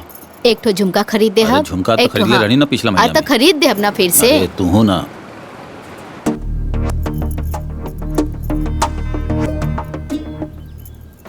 हेलो। हाँ पापा। हाँ हाँ बोल बेटा। रुआ काल के काल यहाँ आई। बात का बा वो तो बतावा। रुआ पहले यहाँ आई, सब आपके पता चल गई। ओके मम्मी से बात करबू। ना मूड नहीं खे। कल हम आवतानी। का भाई? पता ना गुस्सा में लागत रहल। बाबूजी छोट मुंह बड़ बात करतानी, अब आपे बताई का रउआ अपन बेटी के दहेज ई खातिर देले बानी कि वो हमनी के नीचा दिखावे, हमनी के बेइज्जती करे। हाँ समधे जी, का समधिन जी रहुआ माई बाप के ऐसे ही नौकर नौकरानी बना के रख ले रही? ना ये तो बिल्कुल गलत बात। पापा रुआ के हम एजा बोलेले बानी कि ई लोग। तू बोले बाड़ू। हाँ तो हमार सुनी ना। हाँ बोला। देखी पापा, हमरा ऐसन अनपढ़ और ड्रामेबाज लोगन के साथ नहीं रहे के। ई तू का कहताड़ू? देखी पापा, हम ही फैसला पहले ही कर लेले बानी, रउआ के सिर्फ बता रहल बानी। अच्छा आखिर इतना हार्ड डिसीजन तू ले लू का है? काहे कि ई लोग के साथ हम यहाँ परकटी चिड़िया की तरह नहीं रह सकत। ई लोग के हमार हर बात पे ऑब्जेक्शन बा, हम इतना लिमिटेशन में ना रहब। बेटी ये सब तोहरा खेल लगाता, ये तोहरे लाइफ के बात बा। डोंट वरी पापा, ई लोगन से सारा दहेज के पैसा और सामान हम वापस ले ले। ममता आर यू मैड? रिलैक्स पापा, देखी हम ही फैसला कर चुकल बानी और अब हमार फैसला चेंज नहीं हो सकत बस। अरे बाबू रउआ कुछ काहे बोलत नहीं की? हमरा इनका फैसला से कौनो एतराज नहीं के। पूरा लाइफ बर्बाद हो जाई। ये पागल लड़की के समझ में नहीं आवत। व्हाट लाइफ बर्बाद हो जाई? हाँ व्हाट लाइफ बर्बाद हो जाई पापा? यहाँ रह के भी कोनो आबाद नहीं खे। बस 1 महीना के बाद बा ये लोगन के एहसान उतारे के बाद, और 1 महीना के बाद रउआ बस गाड़ी लेके आ जाइहा। ऐसे ज्यादा बात हमके नहीं करे के बाद बस। रउआ लोग हमरा के माफ कर दी, हम बहुत शर्मिंदा बानी।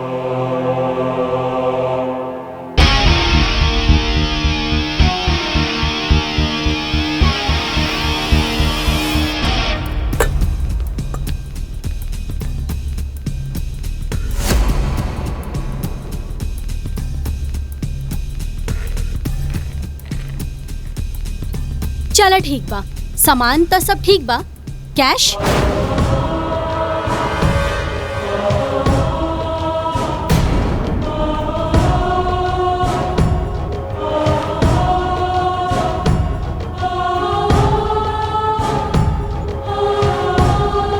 कौनो भी फैसला करे से पहले 10 बार सोच ला, ताकि तोरा के बाद में पछतावे के ना पड़ी। Whatever.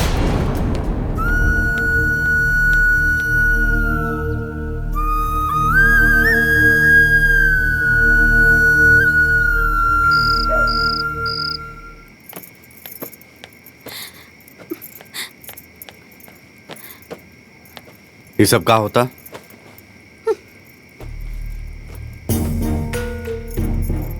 ड्रामा मत करा, समझ लो। बिछावन हटा के काहे सुतल बाड़ू? काहे कि हमार पापा के दिहल नहीं खे, और काहे सोती हम राउर घर के बिस्तर पे? हमके ना चाहिए केहू के एहसान। तारी ये बचकाना हरकत की वजह से बात यहाँ तक पहुँच गई। व्हाट बचकाना? हाँ व्हाट बचकाना? पहले ई बताई हमरा कि के बा हमरा से ज्यादा एजुकेटेड है घर में? हाँ के लेके आयल बा हमरा से ज्यादा दहेज है घर में, या के बा हमरा से ज्यादा बड़ घर के ए घर में? बताई। तारा ये बात के बहुत घमंड बा ना? यस बात बा। पछताइबू, एक दिन तू बहुत पछताइबू। ओ हेलो, हमके सब पता बा कि जॉन हमार खिलाफ एक घर में टीम बाजी हो रहल बा ना, ओकर एगो प्लेयर रहुआ बानी। लेकिन बहुत दिन ना, बस कुछ दिन के बाद बा। ओकरा बाद नमस्ते टाटा बाय बाय।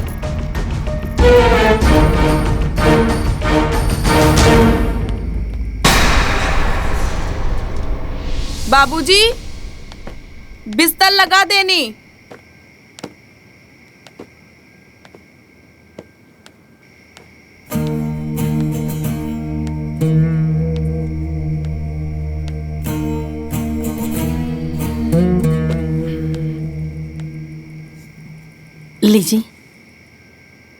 पानी पी ले।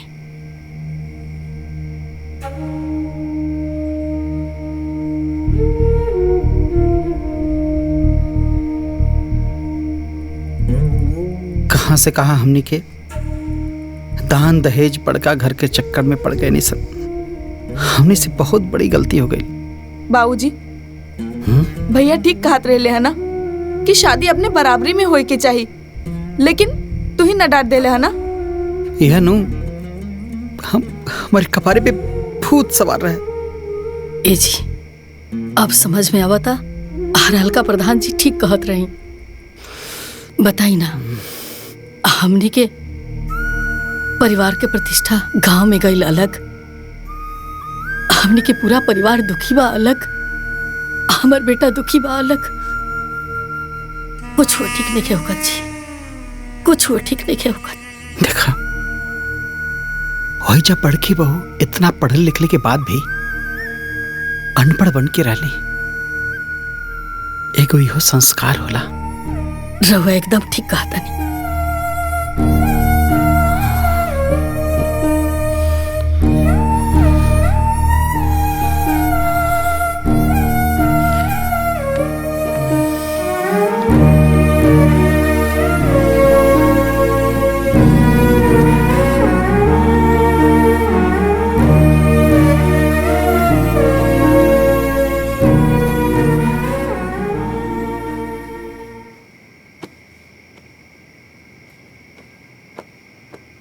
शीतल तू हमारा ला जोन तपस्या कैलू वो हर केहू के बस के बात नहीं है।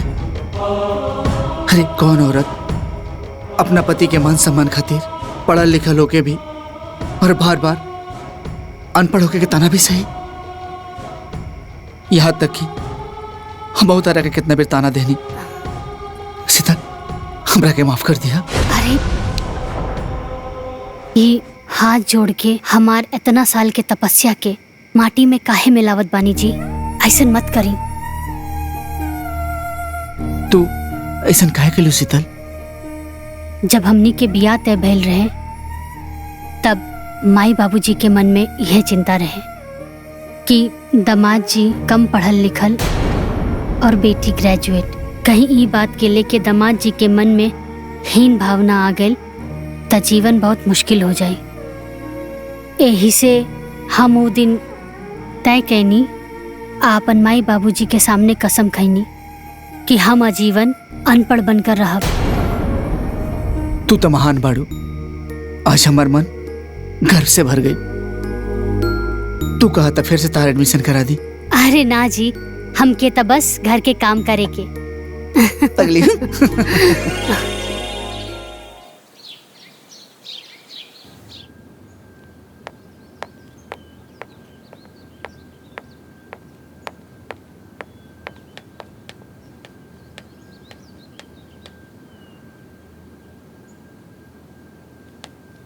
अरे ओ बड़े घर की बेटी, अरे ओ बड़े घर की बेटी, अरे ओ दहेज वाली, याद बा ना कि आज चाय तोहरा के बनावे के बा।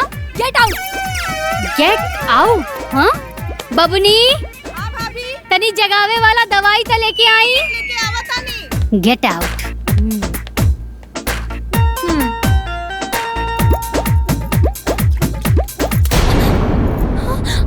What is this? मतलब What is this? समझ में नहीं क्या आवत कि What is this?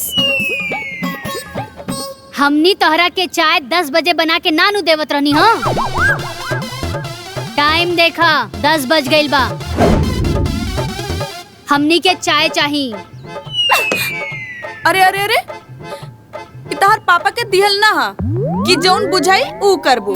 ये हमार भैया के कमाई कहा, तो प्लीज प्यार से, एकदम प्यार से। और 10 चाय जल्दी। देख ले। चलो चलो। दिया बड़ा न खड़िले जैसे 5 सकतिल रहे गुस्सा में। हाजी गुस्सा में केहू सभे झट से वाझुरानी, केहू सभे झट से वाझुरानी। हर दम आप से तेरे बोझाली दुल्हन दहेज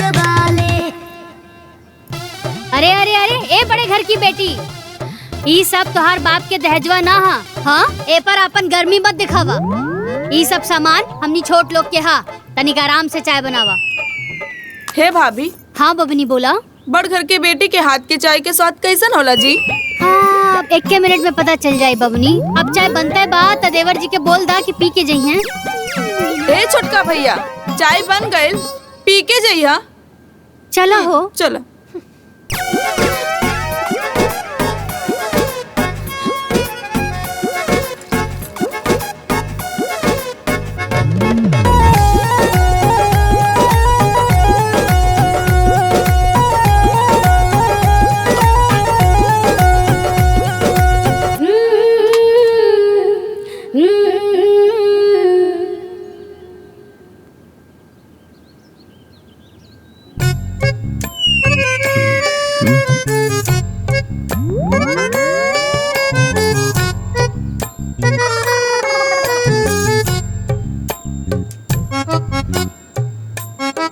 माई चाय तो ऐसने बा जैसन भाभी बनावत रही है। अरे पगला हवे का हैं?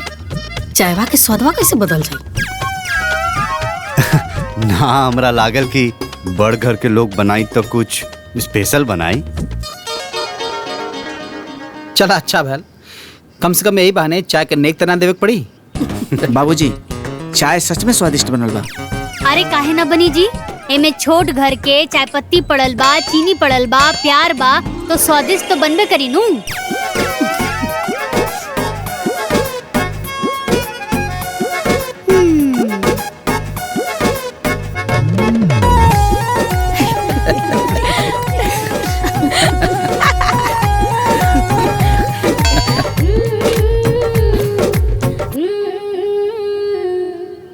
बाबूजी चलल जाए। हाँ चला। हाँ आओ भैया चला हो।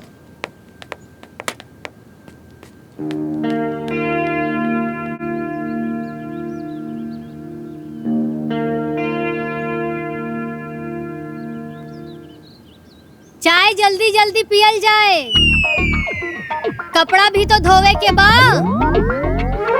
भाभी कपड़ा धोला के बाद खाना भी तो बनावे के बा।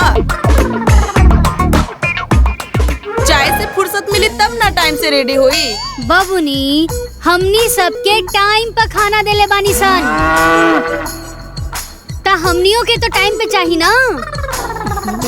पहले आराम से चाय पियाई हुई, ओकर बाद ना खाना बनी। अरे ओसे हमके का बबुनी, हमनी के टाइम पर खाना देले बानी सन, ता हमनियों के टाइम पे चाहिए। अब चाहे केहू चाय पियल होखे या ना।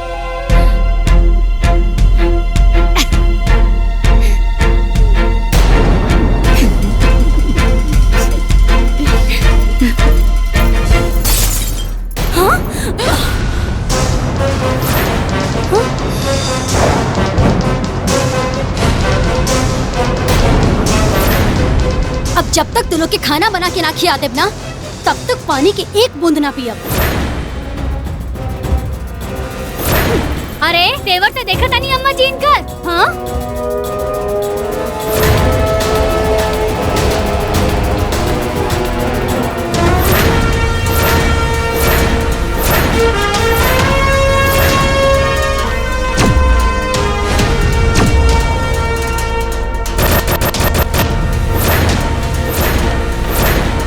ए बड़े घर की बेटी जी, ई कप तोहार पापा जी के दिहल दहेज ना रहल जौन तोड़ देहलू। मालूम बा हमके, हमार पापा ऐसन सड़ियल चीज देहू नहीं खन सकत।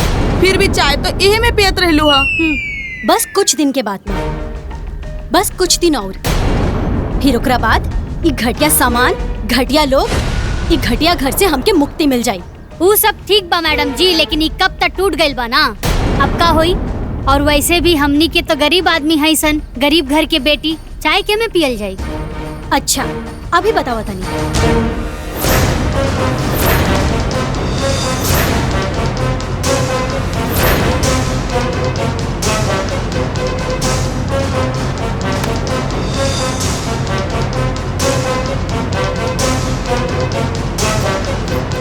इला, एक कप के बदले पूरा सेट देता नहीं। हमके ना चाहिए केहू के एहसान।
गुस्सा में बिना बड़ा न खड़ी ले जैसे माचिस कतिल रहे गुस्सा में हाजी हाँ गुस्सा में केहू सभे झट से झुरानी केहू सभे झट से झुरानी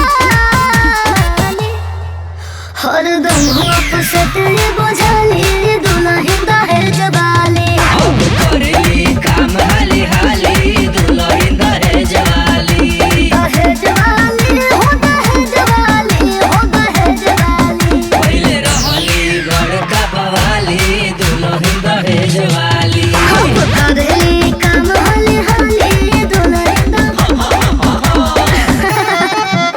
देखो तो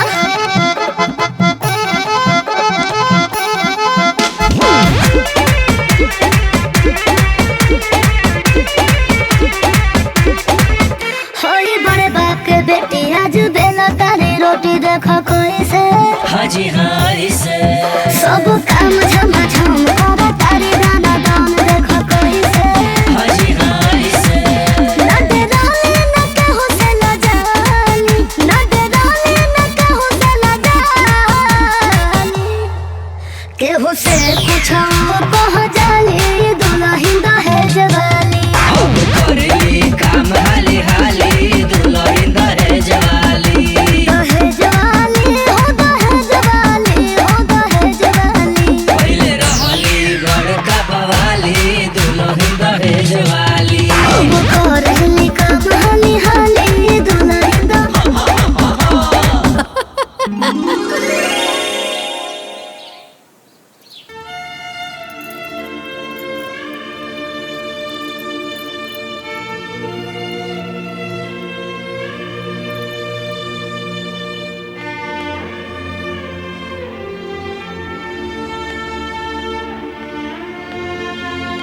हमनी के इतना निर्दयी ना है सन कि केहू तकलीफ में रहे और हमनी के चुपचाप देखत रही।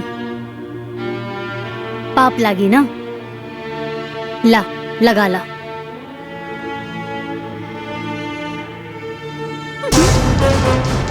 व्हाट पाप लागी? हाँ व्हाट पाप लागी? ओ हेलो, हमके केहू के दया दृष्टि के जरूरत नहीं खे। रउआ नियन लोग के तो हम अपन घर में नौकर रखे नहीं, ई तो मजबूरी बा जे सेवा कर रहल बानी। अब जाई अपन काम करी। हे भगवान,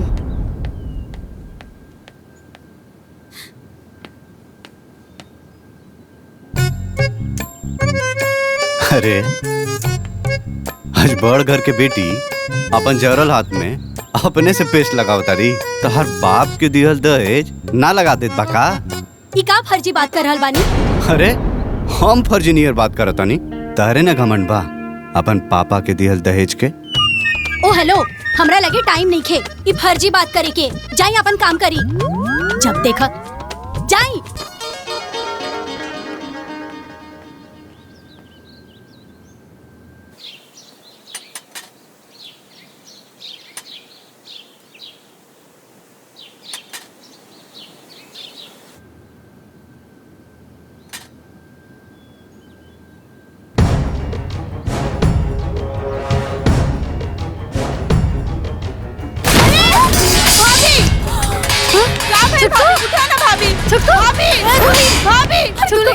अरे पानी लेके आओ, पानी लेके आओ। ममता, अरे अरे सुनी ना, जल्दी से डॉक्टर के बुला के लेके आई। जाए भैया। देवर जी उठाएं।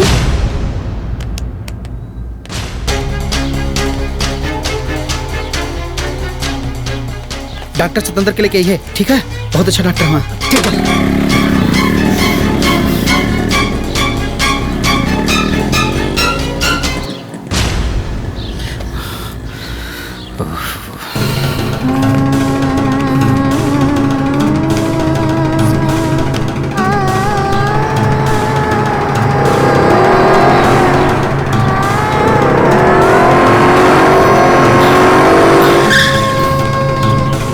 जल्दी चल, जल्दी आओ। पकड़ पकड़, चल चल। आई आई।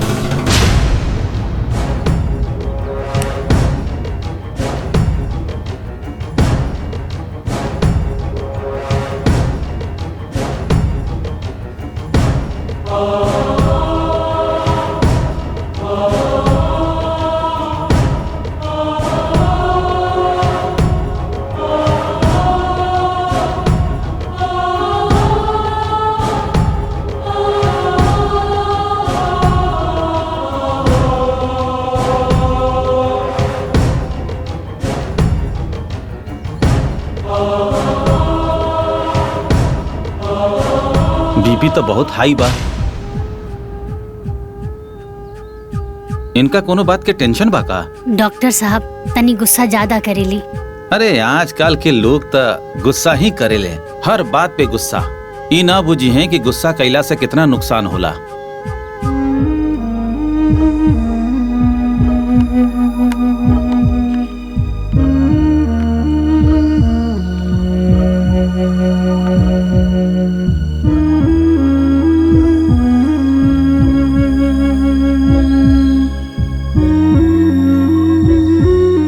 हम बीपी के इंजेक्शन लगा देले बानी, कंट्रोल हो जाए। दवा लिख देत बानी, सुबह शाम खिलावत रहिया।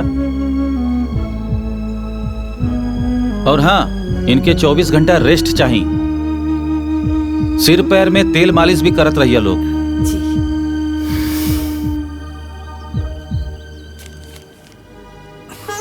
नमक बिल्कुल बंद कर दिया। ठीक बा। फिर आके हम चेक कर ले। ठीक बा डॉक्टर साहब।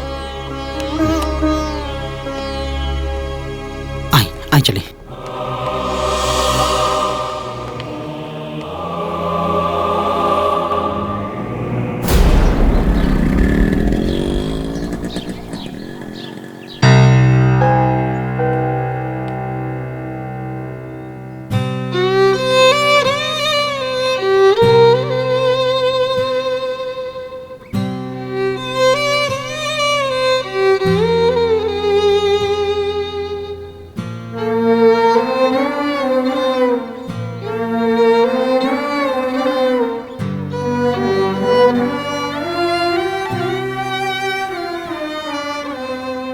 बाहर जाए के बा? ना ना, तू आराम करा। डॉक्टर साहब कहले बड़े तारा के आराम करेगी।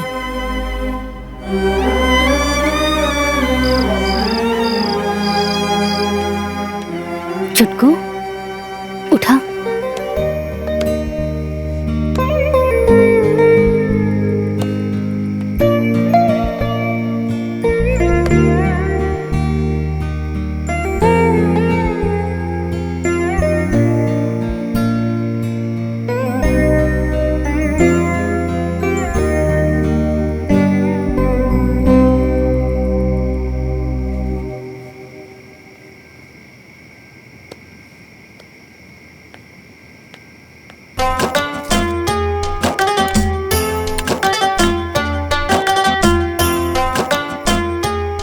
ला दुल्हन।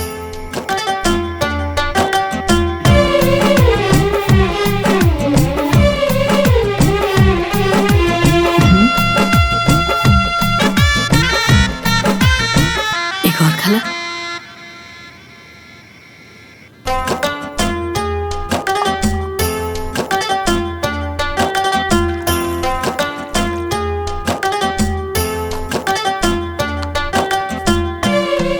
भाभी ली दूध पी ली।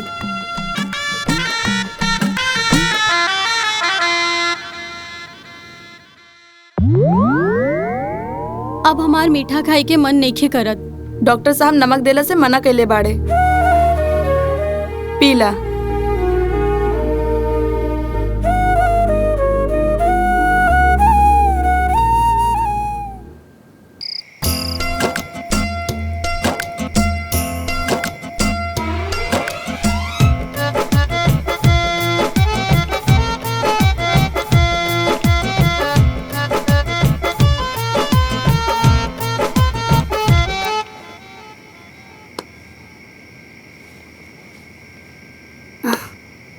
का भाई? दीदी हमके बेचैनी होता, बाहर जाए के बा। रुका, हम लेके चलतानी।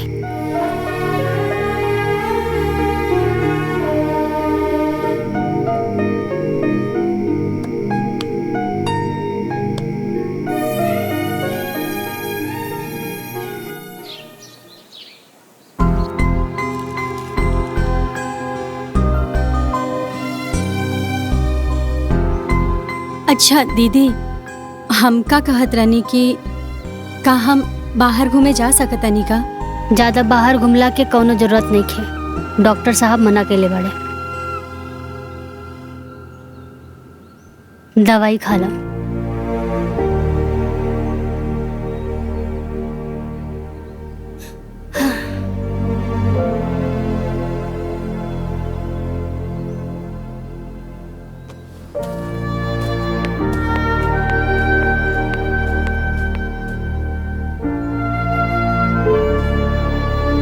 ए माई हम जाता नहीं बैंक। अरे छोटकी के तबीयत खराब बा आ तू बैंक जाता रे? अरे ते लोग तो सब करते बाड़ी, हम रुक के का करब? चाहे कुछ करब या ना करब, लेकिन जब ले देवरानी जी के तबीयत खराब बा ना, रउआ के कोनो बैंक वैंक नहीं खेजाई के।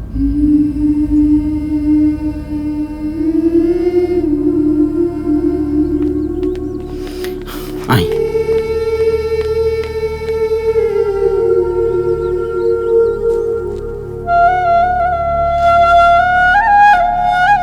अरे वाह, बीपी तो एकदम नॉर्मल हो गई। रउआ लोग बढ़िया से केयर कईनी, यही से सब कुछ बहुत जल्दी नॉर्मल हो गई। और हाँ, इतना गुस्सा सेहत खातिर बहुत खतरनाक होला, ब्रेन हेमरेज भी हो सकेला। यही से अपन ख्याल रखिया, कूल रहिया और प्यार से रहिया, ठीक बा? जी डॉक्टर साहब।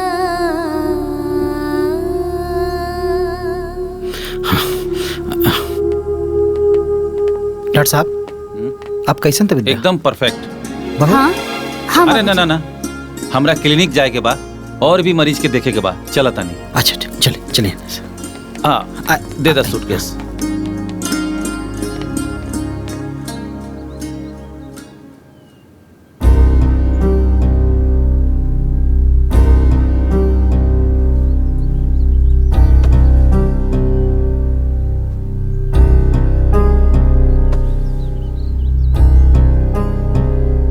तू पिछला 24 घंटा से बिस्तर पर बीमार पड़ल रहलू है। का तहार पापा के दहेज तहार देखभाल कैलस? का तहार पापा के दहेज तहरा के दवाई खियवलस? का तहार पापा के दहेज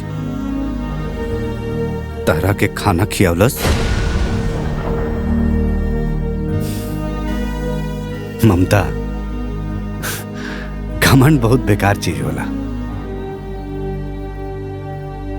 पैसा से ज्यादा कीमत इंसान और इंसानियत के होला।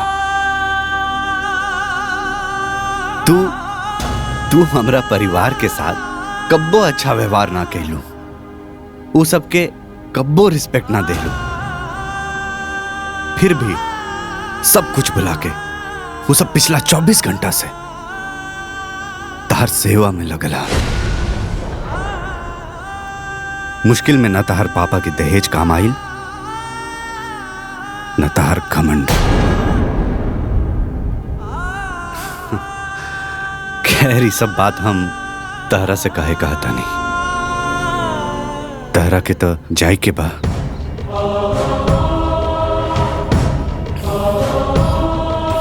ठीक है।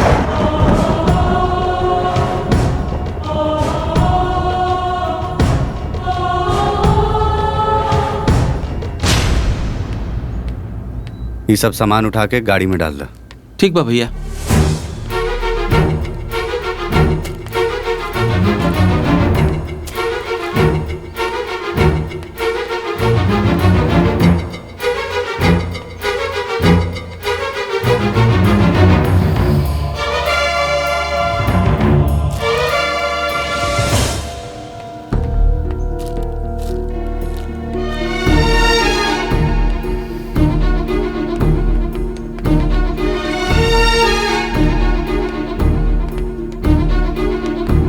ए बबनी, ये सब सामान कहाँ जाता?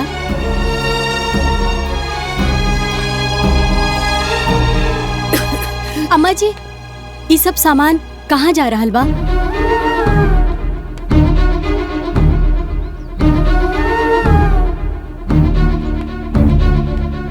दीदी,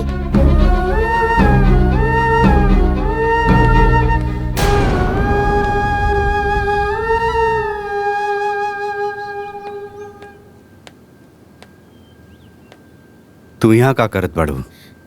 जा तैयार हो जा। काहे? कहे का तारा जाए के बाना, तहर बाबूजी गाड़ी लेके आयल बाड़े, देखत नहीं को सब सामान लोड होता। जा तैयार हो जा। जा।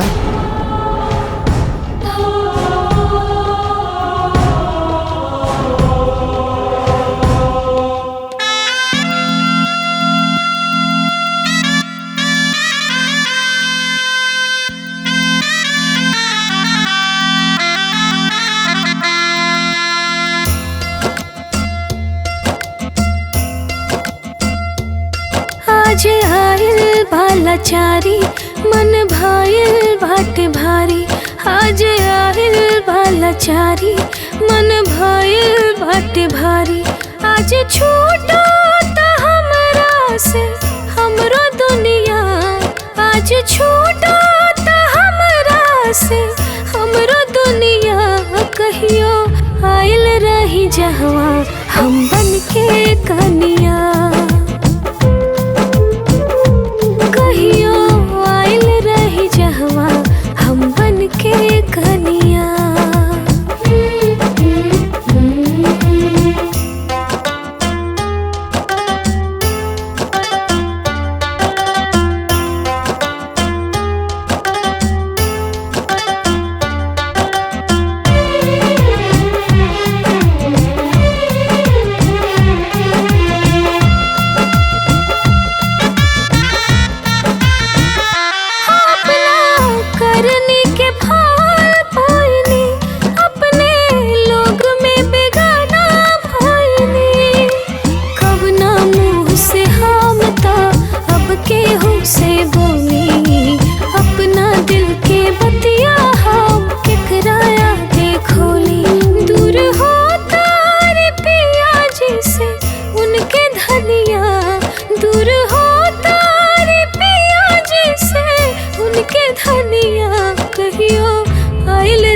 जहवा हम बन के कनिया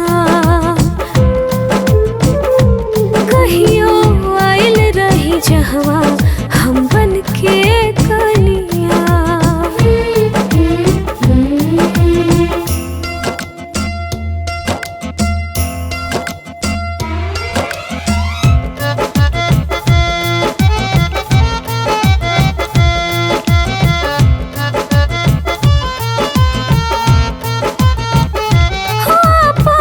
किस्मत बिगाड़ ले हनी हम तो घरवा उजाड़ ले हनी जिकरा से तारा है जन्म जन्म के नाता हमरा से अब वो है साथे छूटल जाता दूर हो तारे राजा जी से उनके रनिया दूर हो तारे राजा जी से उनके रनिया कहियो आयल रही जहवा हम बन के कनिया कहियो आयल रही जहवा हम बन के कनिया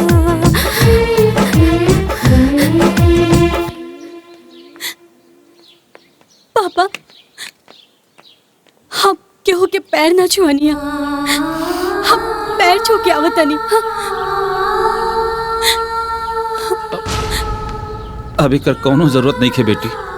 जरूरत बा पापा वो हमार सास ससुर जेठ जेठानी हलो प्लीज पापा हमके जाए दी अभी घर से तोहर कौनो रिश्ता नहीं है बेटी। आज के बाद ना रही लेकिन आज बा पापा प्लीज जाए दी प्लीज प्लीज जाए दी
अब तो हम जा रहल बानी ना तो अब तो हम क्या माफ कर दे। तू अपना मर्जी से जाता रू तरह जाए के कर लिया। तारा अपना गलती के एहसास हो गई। हमने की सब के उतारा के माफ कर देनी जा।